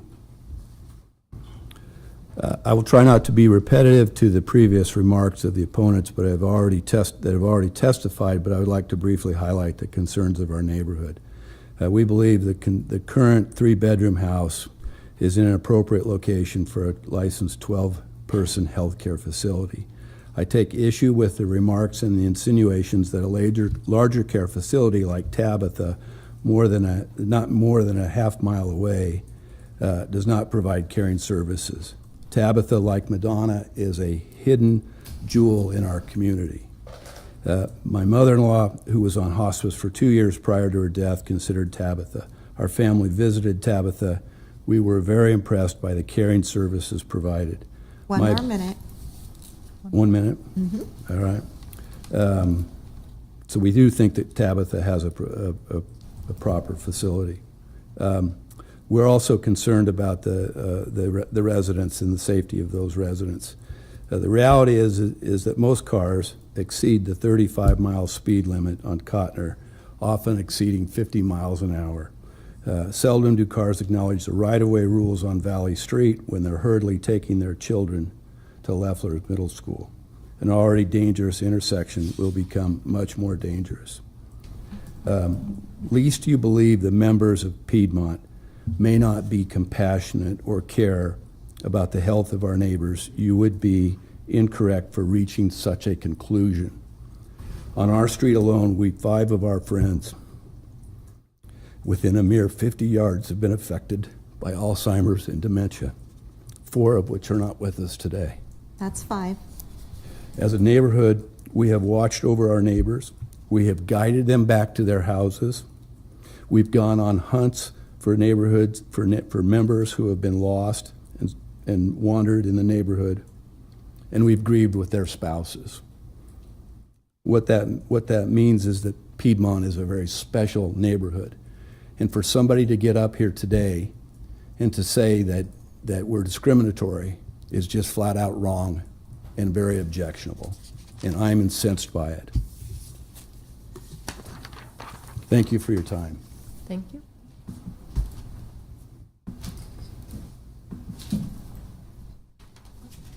Ready to go?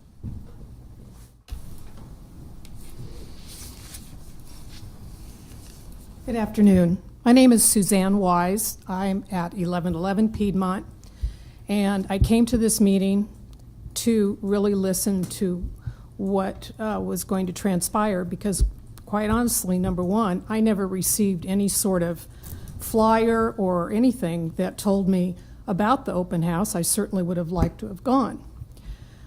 What I'm concerned about is my husband had dementia, and he ended his days at the Arbors, which is a very fine, medium-size, I would say, mental care facility in North Lincoln. And I've just lost my mother-in-law, who was at a small facility in the Denver area. And I'm concerned about hearing these shifting numbers: 8, 10, 12. 3-bedroom house.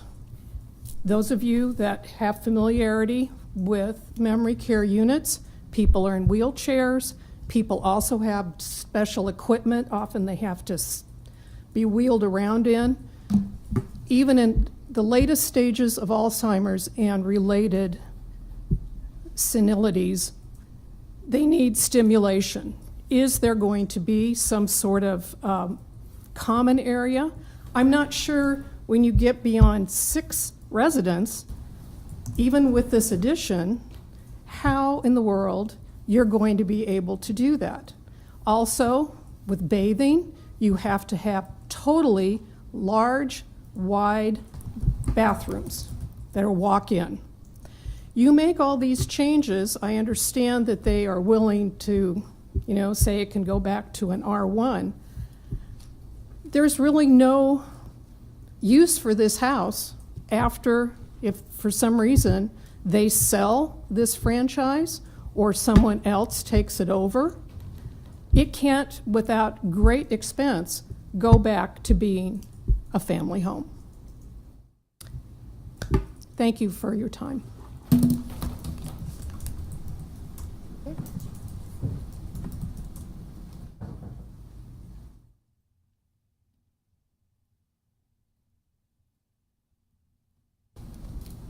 Hello, my name is Tracy Beasley. I reside at 1111 South Cotner Boulevard, which happens to be exactly 4 houses to the south of the proposed site. I did not receive an invitation to an open house or any literature at all if it wasn't for our neighbors that alerted to me to this and my husband. So I thought that was rather surprising. You said you invited everybody. I don't know how you missed me, just 4 houses to the south. I'd also like to rebut what Aaron said about, larger institutions. I don't know if you've ever toured Tabitha, but they actually have little mini cottages on property, so it feels like a small house. So that amenity is available to Lincoln residents. I wholeheartedly endorse everything that my neighbors have said before about Lincoln being historical, unique, a wonderful place to live. I also agree that we do need memory care facilities in town. However, I'm a little concerned about Legato Living. Per their website, they say, no healthcare experience, no problem. I don't know if you realize this, but this is a franchise. This is, they endorse no healthcare insurance or no healthcare experience. We'll guide you through it, no prior necessary. This is on their website. Do what works for you. Our franchise owners typically invest in multiple residential locations using the memory care business to pay for their real estate investment over the 10-year franchise term. We encourage you to discover which franchise option is right for you. So it's not as much about compassion as it is about profitability. And that's what we're a little concerned about. Because once something like that goes into a neighborhood, maybe with the best intentions, it may, it can have a downward slide. The other little thing that made me kind of go, how many people do I need to hire to staff a Legato living home? Most homes serving 6 to 10 people can be staffed with an average of 6 people. Well, I think they just said they would have 10 to 12, and they were going to do 3. They're suggesting on their website 6 people. And then they go on to say versus double that in a larger institutional facility. So it's almost like they're advocating that a larger facility is actually better than their model, but their model just happens to be more profitable for the franchisee's owner.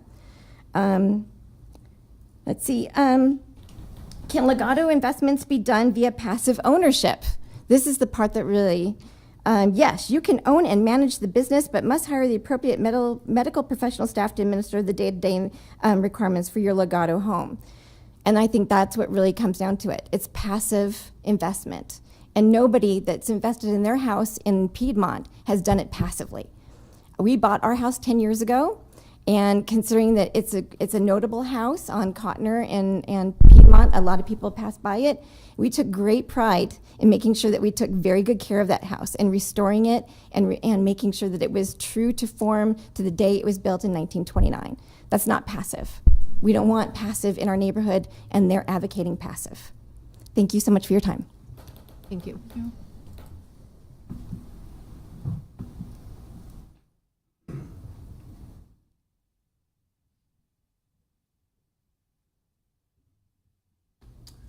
A little bit closer to the property, 919 South Cottner. My name's Chris Bubak.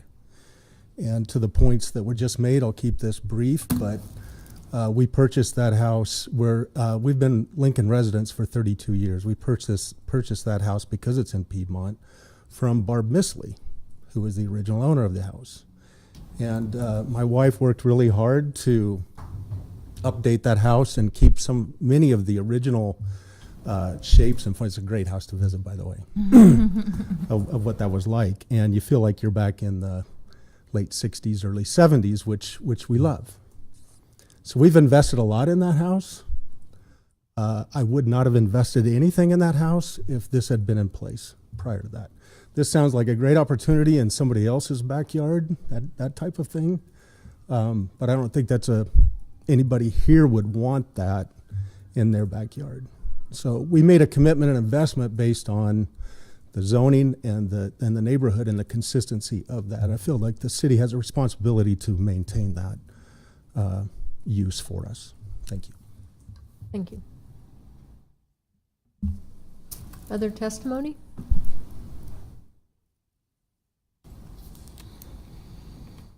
Okay, thank you. Staff questions. Hi, Ben. Go ahead and start. Maybe you can answer this, or maybe Steve might answer this question. It was mentioned that this is a protected class. We've dealt with several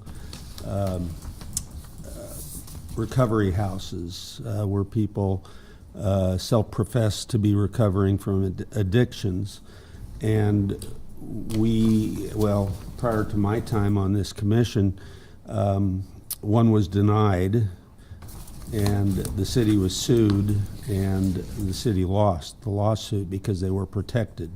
It was mentioned that there was some protections for dementia or Alzheimer's. Can you answer that? We are yes, we're fortunate. Tim C. from the City Tim. Attorney's Office is here. Yeah, thank you. Good question. Tim C. with the City Attorney's Office. We don't like to have Ben speculate on legal liability. And he's glad for it. Yeah. Commissioner, could you ask your question again? I think I caught part of it as I was walking up. Sure. It was mentioned by the applicant that these folks are in a protected class. We have had other protected classes the city turned one of these homes, group homes, down, was sued, and lost. We lost. Yeah, I want to be cautious about a couple of things there. One, this is not a group home, which the case from 2005 was a group home. So Okay. this is a little bit different than that. I can tell you that there are any number of possibilities of folks who may claim to have a disability or be a protected class. What's in front of you today is a residential health care facility. I think I would just ask you to stay on point with that, stick with the land use. I'm not overly concerned about that at this point. I hear what we're making is a decision based on land use. So the important thing is that you stick to things having to do with how we're using the property. How does it apply with our zoning rules? Are we doing it in a way that's consistent with the laws we have? And if we do that, I think we'll be okay. Thank you. Thank you. Thank you. Ben? Okay. You want to? Okay, yep. Go ahead I and do. start. Okay, so this house is an R1, right? We're not changing the zone. So what other things could this house be besides a single family? So, I mean, a family of 12 could live there. I could have a home business in that property. What are some other options? If someone purchased this home, what else could it be? I just want to give a good spectrum of understanding that there's lots of things this house could be besides just, a family of 4 or whatever we envision is the appropriate number of people at a house. I think generally off the top of my head on use groups would be, so R1 I'd mentioned, it could be technically turned in just by building permit into a duplex. So it could have a 2-unit, 2 separate family home on the property by right. Conditionally, you can have a home occupation on site for like a home business or office. So that's something that just conditional approval. And historically, a daycare, in-home daycare would be allowed on the site. Recently, so zoning allows up to 20 children on site as well. So those would be like 2 examples. Okay. And now we just passed ADUs. So is this site would be eligible for an ADU, an accessory dwelling unit? Correct. Yeah, and I believe even before the recent change, this one would have been, because it would have had the lot area for the 2-family and had ample room for setbacks. Okay, thank you. Is that maybe just an add-on question there?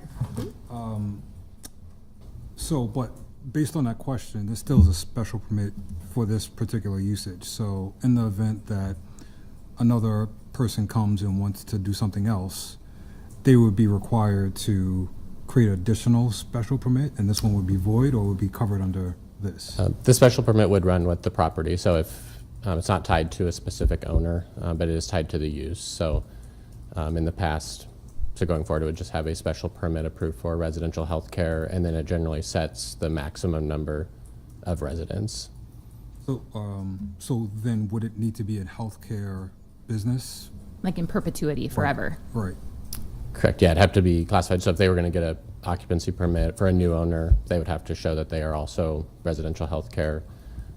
The applicant did mention that he's willing to put a deed restriction so that it could only be used in the future as healthcare or back to single family. It's correct. So that it would be an option if you chose to go forward with that. I know in one of the examples from the past that was a special permit like this, it was tied to, I believe, memory care and assisted living was all that it allowed under the special permit. More clarification. So sorry, I'm still kind of confused by the special permit. So if they are done using the house, they don't want to use the house anymore, they sell it, I buy it, I don't have to use it as a residential health facility. Correct. Nope. Okay. So it can follow anything in R1, so it could go back to single family, 2-family. Okay, that's what I was confused about. Thank you very much. Commissioner Ball. Yes. So we're going to run with this topic a little bit. So I get that. So I understand the request was to increase capacity. And it was originally based around square footage, but it now is going from 8 to 12. From a zoning perspective, I know there's a person capacity and density, but is there room, like number of bedrooms that are covered under this, or that's not the case here? Yeah, the special permit only calls out lot area for density, but it doesn't get down to bedrooms, but they're still licensed with the state for your health department inspections. So that concern, but in general, we wouldn't call down to needing a specific amount of bedrooms within the permit. It just goes off of lot area. Okay. But according to the lot area, the maximum is 8? Yeah, so the special permit density would allow 8 off the lot area, but the permit does allow for that requested increase up to 50% granted by the Planning Commission. And with that, they have to meet those barrier-free standards at the time of building permit.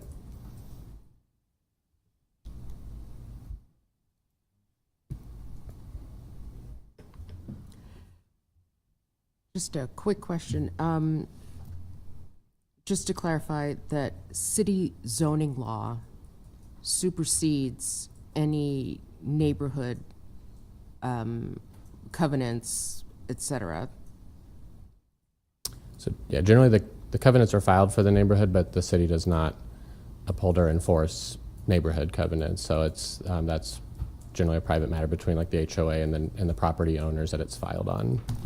And with regard to historic preservation and designation, my understanding is that historic buildings, we're talking about exterior standards and not interior renovation. So as long as your exterior remains compliant with the historically accurate standards and colors and all facades, all those things, you could put a merry-go-round in the middle of your house. It's your house. As long as, from a historic standpoint, your exterior maintains its look and with the neighborhood, right? Correct, yeah. And the city has specific landmark designations for properties, but this is not designated as a landmark, so just be following your standard building permit. Now, in the case of backyards, where we're talking about setbacks and we're talking about lot sizes, would city zoning supersede those kinds of design, historical design kinds of designations? Hopefully I'm answering your question, and I lost my site plan, but in this case, so the lots are relatively large for just your general residential lot, so they do have pretty large backyards. And then in general, with the proposed addition, there was still, I'd consider, ample room for your backyard area. So they weren't asking for a waiver to any kind of setbacks for those additions. There you go. Oh, he's coming to help you with your All site right. plan. How nice. Thank you. If it works today. The computer even. Mr. Steve. I'll just point out, so this is the 20-foot rear yard setback that is by the zoning ordinance. So you can see even the addition that is proposed doesn't really extend beyond the existing house. So if, I'm not aware of there being a covenant in regards to how much you could go to the back, but it's clearly well back from the rear yard setback, even from the other properties in the area. A quick question, just to make sure I understood that correctly. More from a neighborhood covenant perspective. So when they're ready to do the addition, any historic design from an exterior can be covered under the building permit. It's not in this special permit. There wouldn't be If anything, any, yeah. for the city side, there wouldn't be anything today if they filed a building permit for an addition on the home in the back that, as long as it's meeting building code, but there wouldn't be any kind of design review unless that was placed into as part of the permit. But today there's nothing outside of, unless the covenant, but the city wouldn't be reviewing off of private covenants. Right. Just like any other neighbor who would like to build Right. an addition on their property. Correct. Mhm. We got the 5-year-old traffic count from Cotner. Did LTU look at Valley Road as being conducive to maybe more parking? And LTU is on these reviews. I will note that So they generally didn't have any comments outside of the site plan and making sure that the ADA parking is on the site. They were showing ample parking. A lot of that is because this is still kind of considered your residential use and a lower impact use on the neighborhood. So I can't say there's a large scope of review of any kind of like changes to Cotner or traffic calming that would be needed for a use like this, just because it's compared very similar to your single or two family home.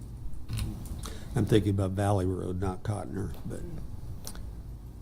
Correct, and I don't think for scope of review, they wouldn't be reviewing off Valley Road for parking. Okay.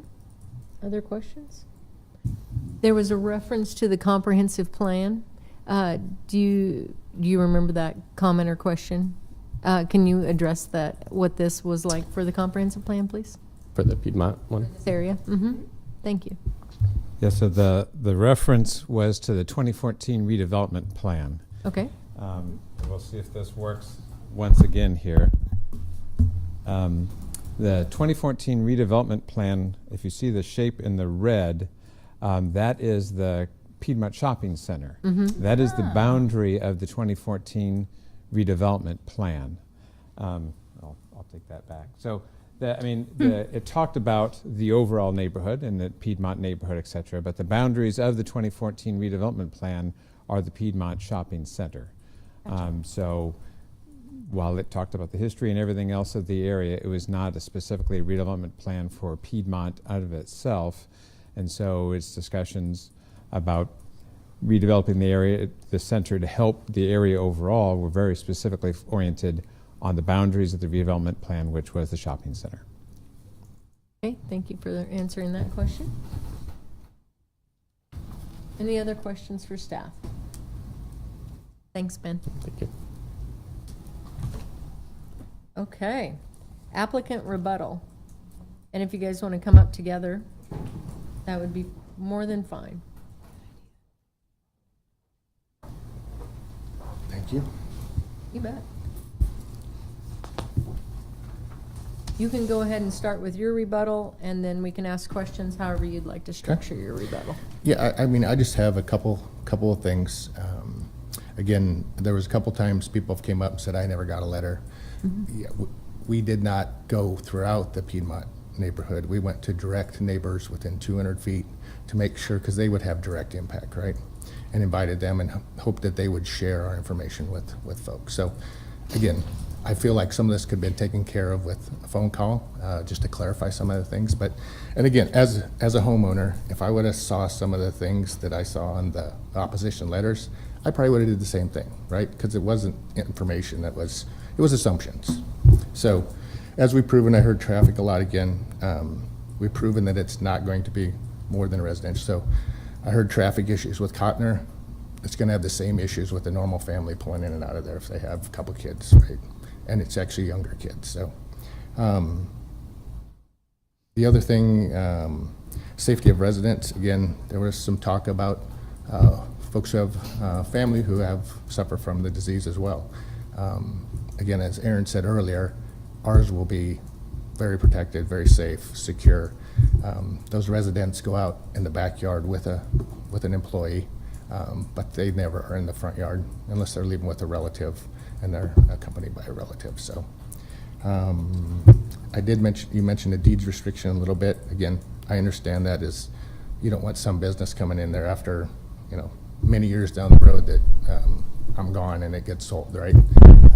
So we are willing to do that because I understand that concern. So I think that's it, unless you have questions. Okay. The one thing that I had written down was just to touch on the Medicaid question.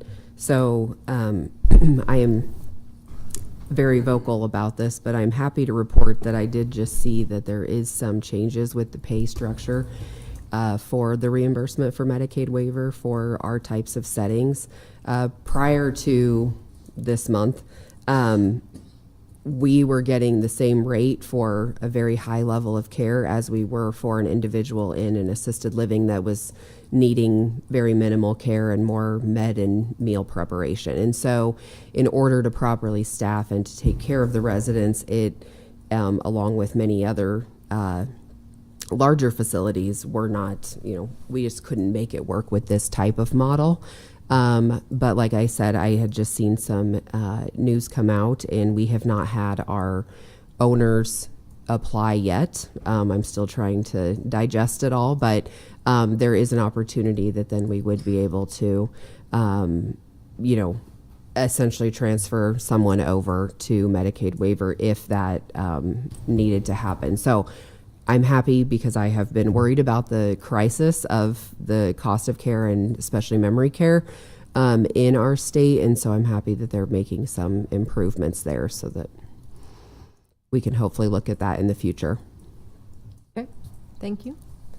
Let's start with questions. Commissioner Ball? Yeah, there was a comment around property that you have in Omaha. Don't know if you have the answer for this, but I'll ask it. From a zoning perspective, we're R1 here, and every jurisdiction has their own zoning laws, obviously. But how does that relate to the property that you had in Elkhorn, I think was brought up to here from a zoning perspective? Something similar, vastly different? Because it was specifically around just in and out and people. The number of people? Right, in the property, Mm-hmm. yeah. So, and Elkhorn actually falls into the Omaha jurisdiction. So they have, it's either large group living or small group living. So small group is 8 or under, large group is 12 or over 8, essentially. That particular home sits on the edge of the neighborhood. And the thing I'd like to note on that is I don't know when, depending on when that picture was taken, that home is 2 levels. And so there are 2 large driveways because it operates independently. So there's a lower drive and an upper drive. So, depending on the day, maybe there was, more cars, but any other neighborhood, and that particular one is our largest home. And they do tend to be a little bit more active as far as having larger gatherings because they have the parking. In this situation, there's nowhere to park. So it's, obviously I think that we've continued to, as we've looked at planning, be mindful of, we aren't going to be hosting large gatherings, especially because this isn't as large of a property. And so having big bands and entertainers come in is not, so much of what we do is individual based as the residents, as their abilities change. And a lot of it is one-on-one activity and interaction. So, but I would like to point out that any one of us do occasionally, maybe once or twice a year, also have large family gatherings. So I think we could probably see that at any of our locations, but we obviously want to be respectful. We don't want to move into a neighborhood and, cause problems right away. That's not the intent. If nobody else does. Yeah, I go do. ahead, Commissioner. I slightly share the concern of some folks who have spoken today about the ability to have 12 individuals in that house with the space. So can you just help me understand the inside? And there are concerns that if you add on and you change the internal plans of the house, it's no longer, a family can never live there ever again. So can you help shed some light on that? Yeah. Go ahead. Okay. And if you speak, can you just speak closer to the mic? Yep, It's just yep. hard to hear you. And then you have a short mic and you're taller, so it's hard. Go ahead. Yes. Yeah, the renovation that we are proposing it's two more bed in that renovation. It's expanding the living space and dining space. It's adding 2 bedrooms and a bathroom. So again, how it would, as I mentioned, 10's kind of our number. So there is double occupancy rooms, but then there's 2 single occupancy rooms as well. It's kind of the way we would like to operate it. So. Okay.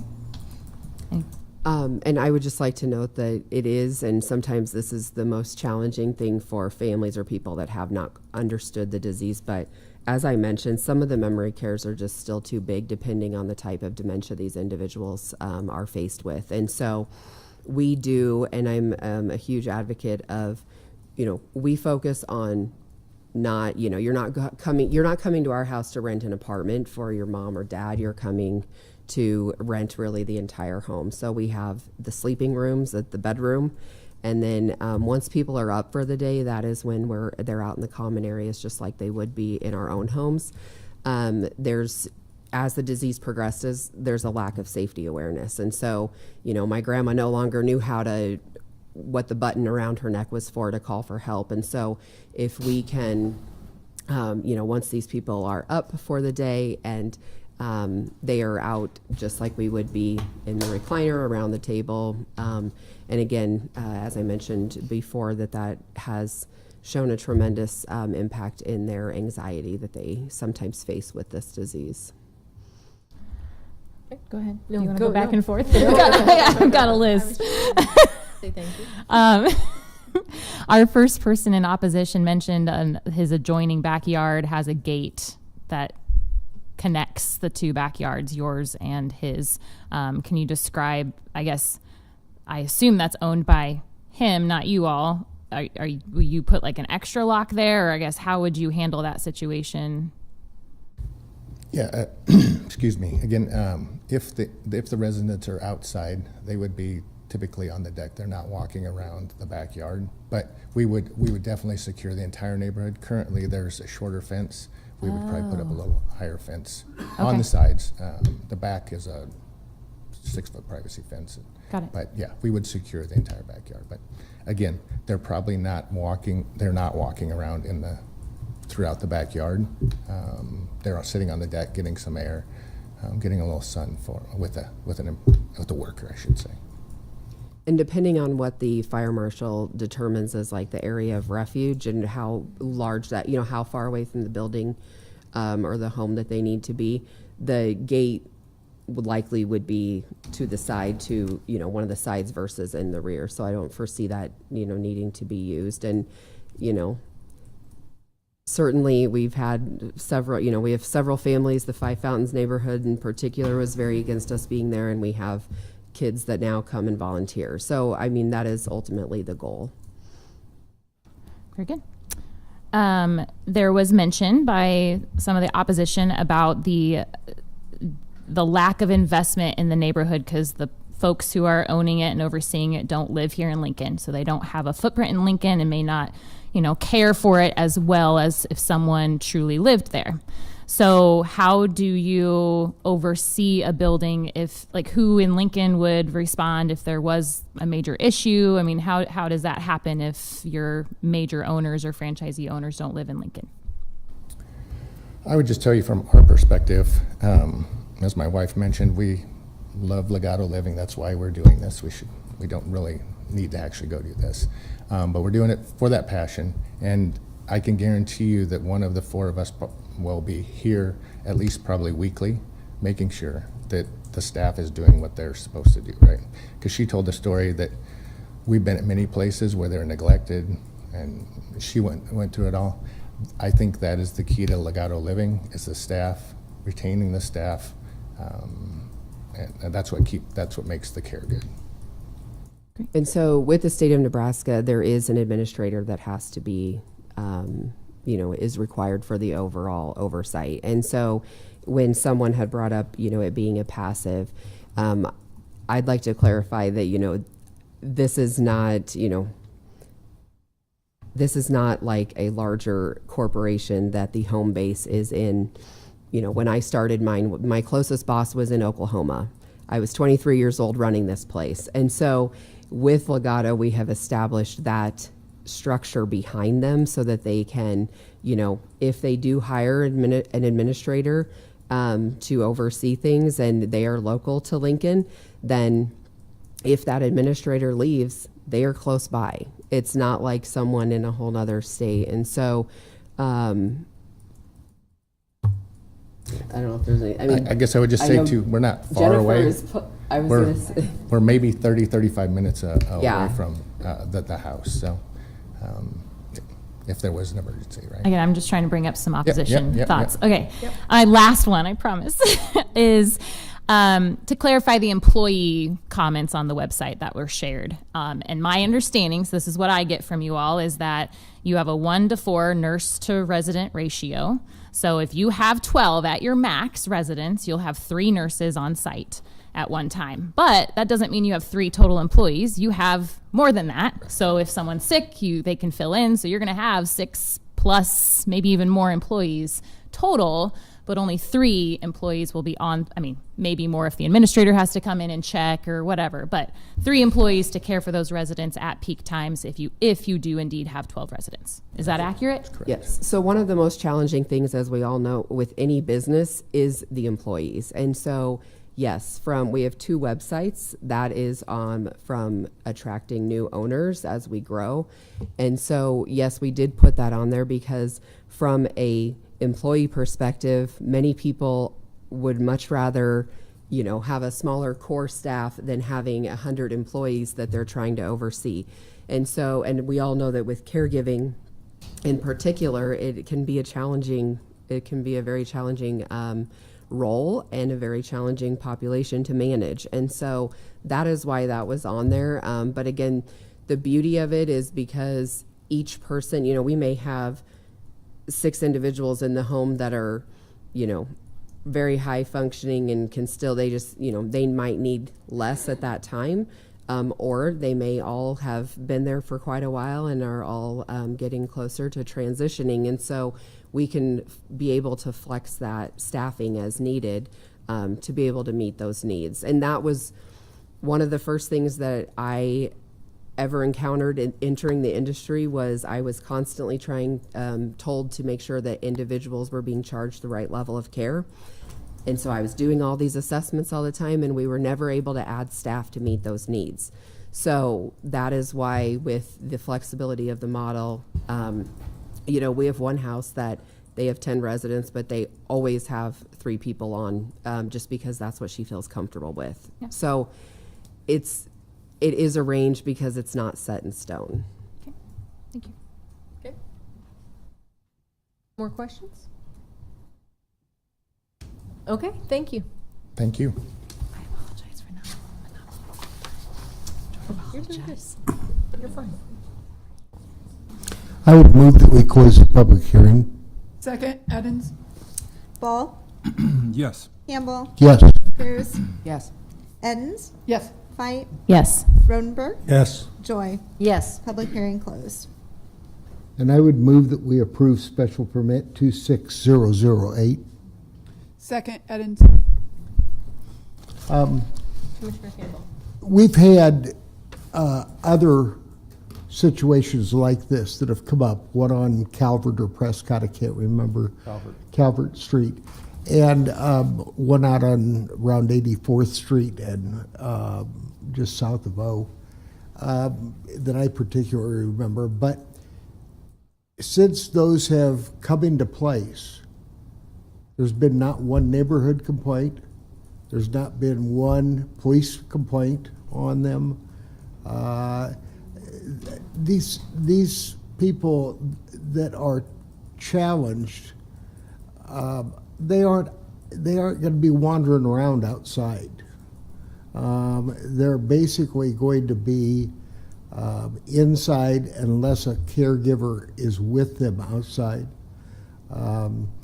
I know of an individual, a man who is living in one of those 2 homes through his wife's comments to my wife, and she alludes to how much better care he's getting in that smaller environment than he had in larger environments. My mother had Alzheimer's for 20 years, and she fortunately was able to have one-on-one care. But through those 20 years.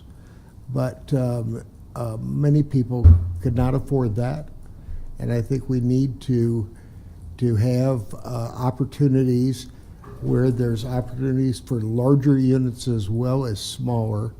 And having not heard one complaint on the ones we've approved so far, I see no harm in approving this, and nor will it change the value of the neighborhood. Historically, that's not been happening.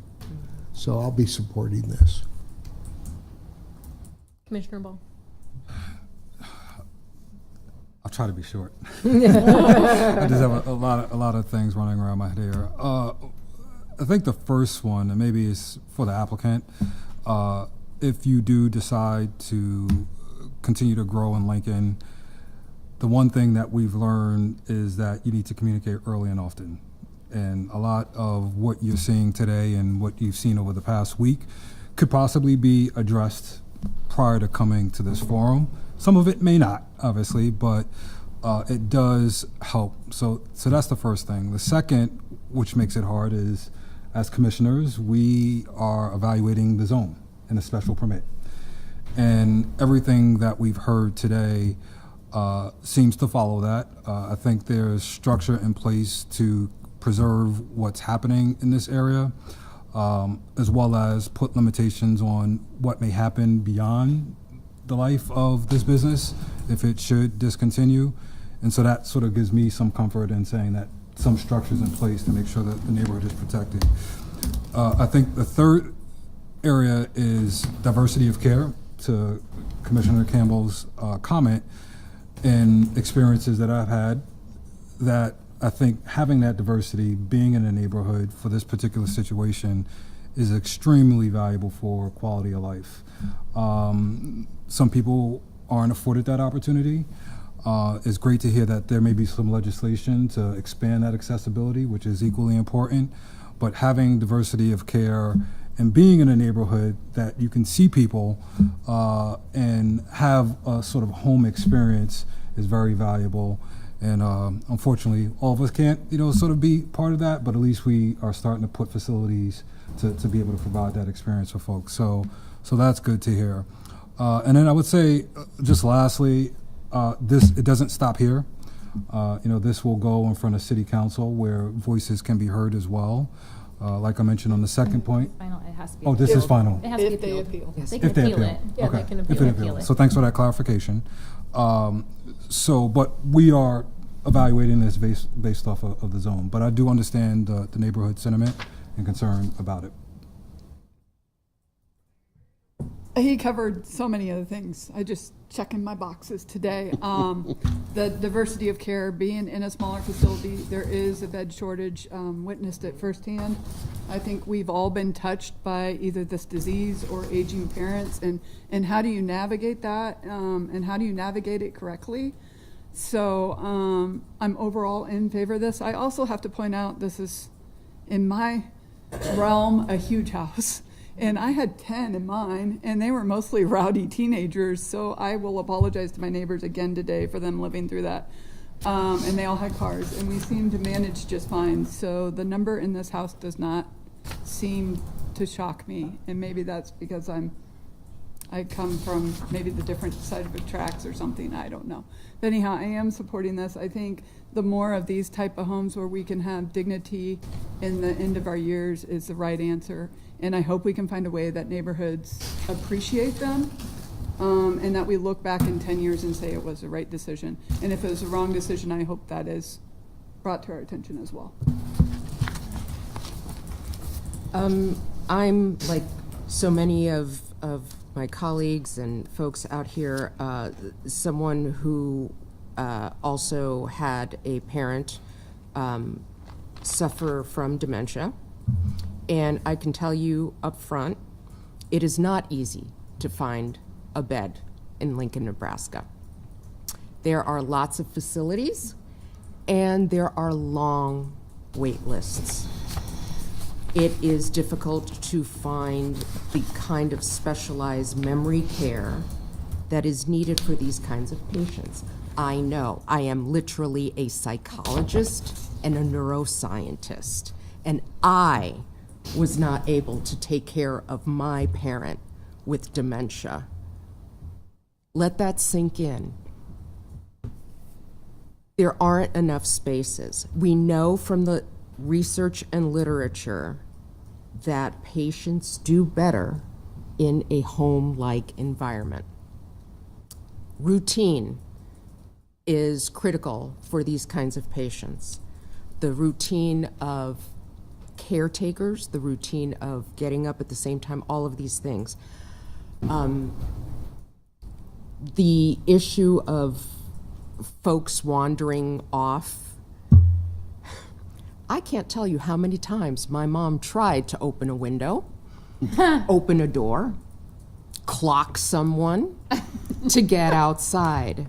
She never got out of her room. Okay, so from a safety standpoint, in order for these places to be functional, those things have to be in place. People have to be in place. There's a huge need. I think that if we're looking at spaces that are integrated into communities, it's a win-win. It's a win-win for the people who are living there, who feel like part of a neighborhood. And it's a win for the people surrounding that don't have these big signages and, crazy, here's the big sign going this way that someone's coming here. The other thing I will say is in terms of traffic, I'm sorry to say that dementia patients don't get as many visitors as they should. I know.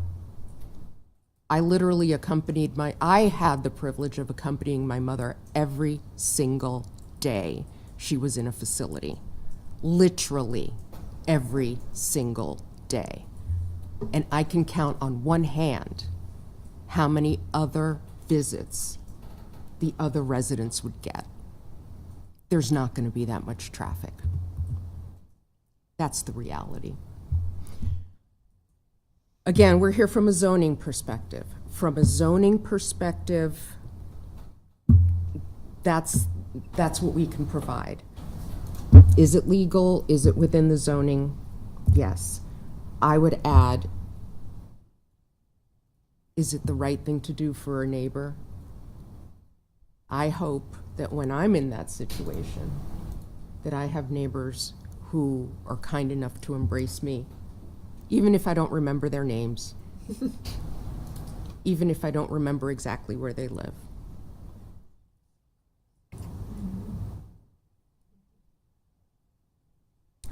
I can't say anything better than everyone else just said, so I agree. Thank you. And Lorenzo said it first, and then you reiterated that our job here is to see if the zoning, if it fits the zoning, and we've been told it does by staff. And my main concern still, as a realtor, I had a house for sale on that same block, and I'd had open houses, and people would park on Valley, and they would complain that, well, geez, if I have guests, they're going to have to park on Valley Road. And that was an issue then, and I'm sure it is now, and I don't know. I think it was even mentioned that once in a while they'll have a large get-together. Well, those people are going to go to Valley Road. And if it is one way, because people are parking on both sides and during the school hours, it is a concern of mine. That's all I'll say. Thank you. Thank you, everyone, for coming today, and thank you for the applicant and the staff's hard work. My fellow commissioners have talked about all the things that I was going to talk about myself, so thank you for all of that. I will be supporting this motion, and with that, Shelley? Ball? Yes. Campbell? Yes. Cruz? Yes. Edens? Yes. Fight? Yes. Rodenberg? No. Joy? Yes. Approved 6-1. For the commissioners, do you need a 5-minute recess for a break?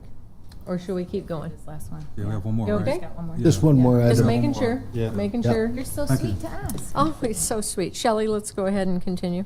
All right. Item 4.3, miscellaneous 26001.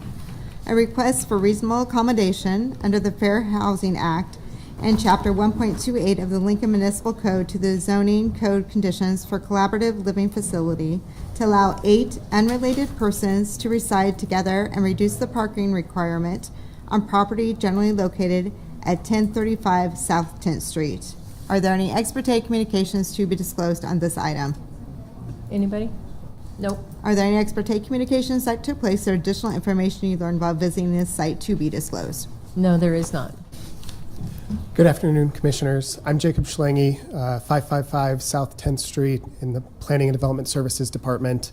The application before you today is a request for reasonable accommodation under Chapter 1.28 of the Lincoln Municipal Code, the Nebraska Fair Housing Act, and the Federal Fair Housing Act to make an accommodation to the conditions for collaborative living facility as provided in the Lincoln Zoning Code to allow for 8 unrelated individuals with disabilities to reside in a dwelling known as Oxford House Hanson Court at 1035 South 12th Street. This is a single-family detached house. You can see it here along 12th Street. It is zoned R7 residential. The applicant is seeking an accommodation to the conditions for a collaborative living facility to allow for 8 unrelated individuals with disabilities to live at this location, and also to reduce the number of parking stalls required under the collaborative living facility requirements from 4 to 0. There are not currently any off-street parking spots provided on this lot. The applicant states that Oxford houses are homes for persons recovering from alcoholism and drug addiction who are no longer using alcohol or drugs, and that Oxford houses are democratically self-run and financially self-supporting by their residents. The applicant also notes that all residents have access to the entire house and live as any other group of unrelated individuals functioning as a single housekeeping unit. There is no staff, paid or otherwise, living in the house or overseeing the house, and no treatment or professional services provided at the premises. According to the applicant, the Oxford House at 1035 South 12th Street has been at this present location for nearly 10 years without incident.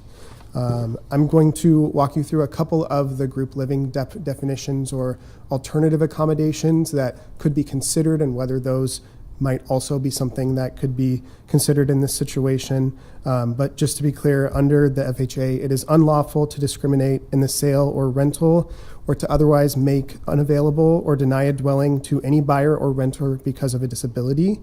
And it is well established that individuals recovering from drug or alcohol addiction are disabled under the Fair Housing Act.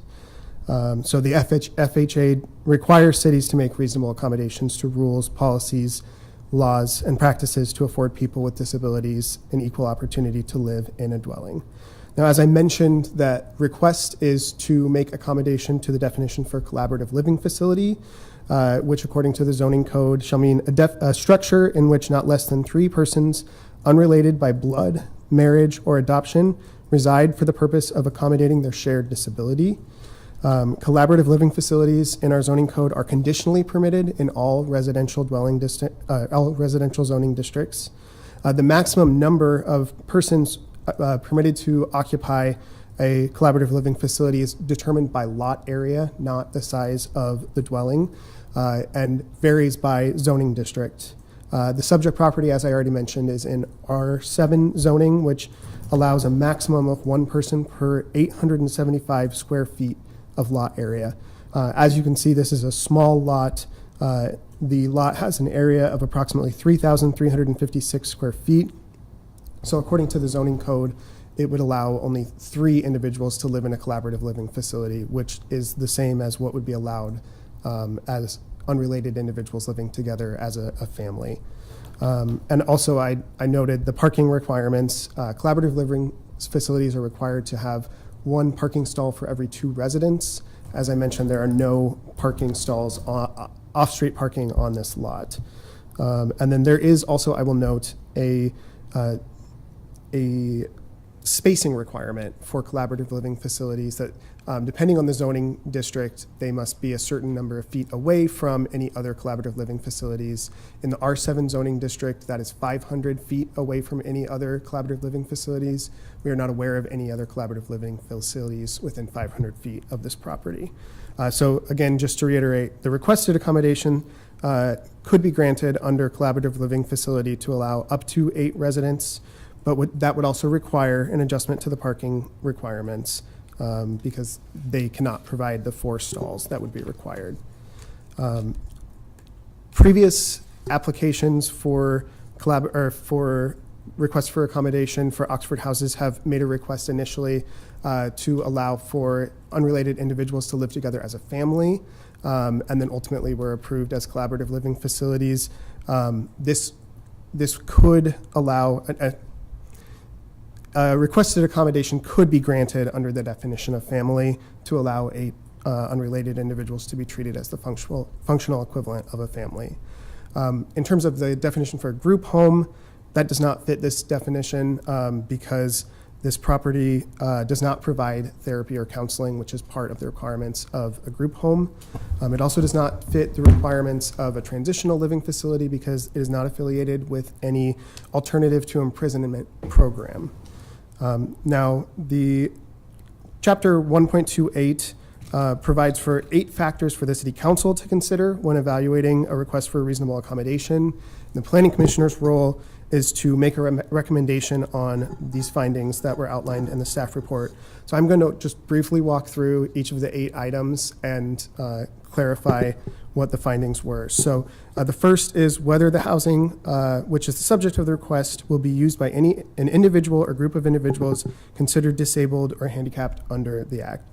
The residents of the house assert that they are in recovery from addiction to alcohol or other substances and therefore are disabled under the FHA's definitions. The next item is whether the accommodation requested is financially, therapeutically, or otherwise necessary to make specific housing available to the individual or group of individuals with a disability. The applicant has described in the submitted materials the necessity of communal, sober living for this purpose. I already mentioned the alternative reasonable accommodations that might be available. That is the third item. It could be granted as a single-family dwelling with an accommodation for 8 unrelated individuals to occupy the property. That addresses both items 3 and 4 of that list. The next question has to do with whether this would be consistent with the comprehensive plan and the land use designation of the property. The comprehensive plan does designate this area as urban residential, and the comprehensive plan encourages a variety of housing types within neighborhoods. The next item is whether there are any proposed changes to the physical attributes of the property. With this application, there are no changes proposed. Of course, the approval of this would not limit the owner to make changes or alter the house in the future. I will also just note that in our fact-finding, there were no active complaints with the building and safety side of our department at this address. Item number 7 is whether this would impose an undue financial or administrative burden on the city. As in past cases, we consulted with Lincoln Police Department, who noted that there were 3 calls for service at this location since January 1st of 2024. In that same period, there were 856 calls for service within a 1-block radius of this house, over 500 of which were at 5 primary properties. So LPD did note that calls for service in this area are quite high due to the high density housing in the area, but that they do not necessarily reflect the subject property itself. But the planning department does not have information about whether the 3 calls that were made since January 1st of 2024 resulted in any citations. And then the last item is whether this would require a foundational alteration to the zoning, building, fire, or safety codes of the city. As I mentioned, collaborative living facilities are a conditional use in all residential zoning districts. In the R7 zoning district, collaborative living facilities must be spaced at least 500 feet from each other.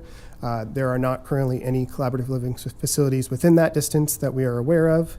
Although a proliferation of collaborative living facilities in a concentrated area could result in an alteration of certain residential zones, we are not aware of any near this location. So that is all, and I will take any questions that I can answer at this time. Perfect. Questions? Thank you.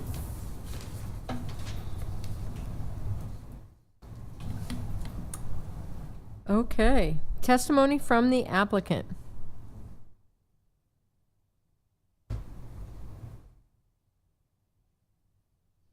afternoon. My name is Nicole Miller. I represent the Oxford House, which is the applicant in this matter.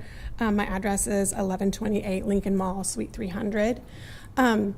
Jacob did such a fine job of outlining the reasons and rationales for our application for a reasonable accommodation.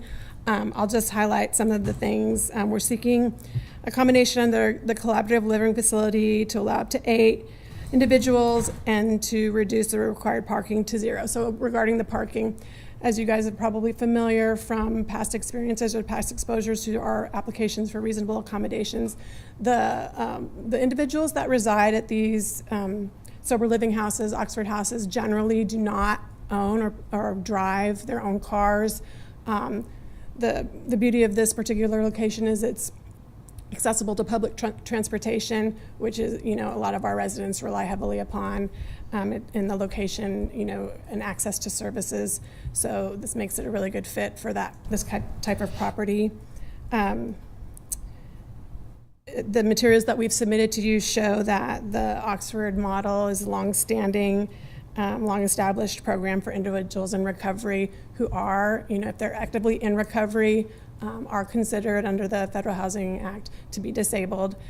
So that's why we seek this accommodation. I have the owner of the house, Mr. Reagan, he's present. And this request, and sort of differentiating it from past requests, is a proactive request. I'm also going to signal to you that you'll probably be seeing more proactive requests on behalf of the Oxford House. That's just sort of our commitment to you. It's just a matter of figuring out the best way to do that for you all and not take up too much of your time. Again, there's no pending complaints regarding this house. The LPD calls are minimal in comparison to the surrounding properties specific to this particular house. I understand that the volume of that is great, but maybe not unexpected. But I would note that it wasn't significant for this particular property.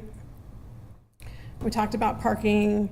Currently, the house has 8 residents, no vacancies. I'm told that there are 6 bedrooms, so it's able to accommodate the 8 unrelated individuals. With that, I will just take your questions. Okay.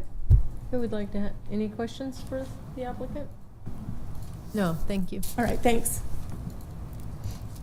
Now we would entertain testimony in support, testimony in a neutral capacity, testimony in opposition,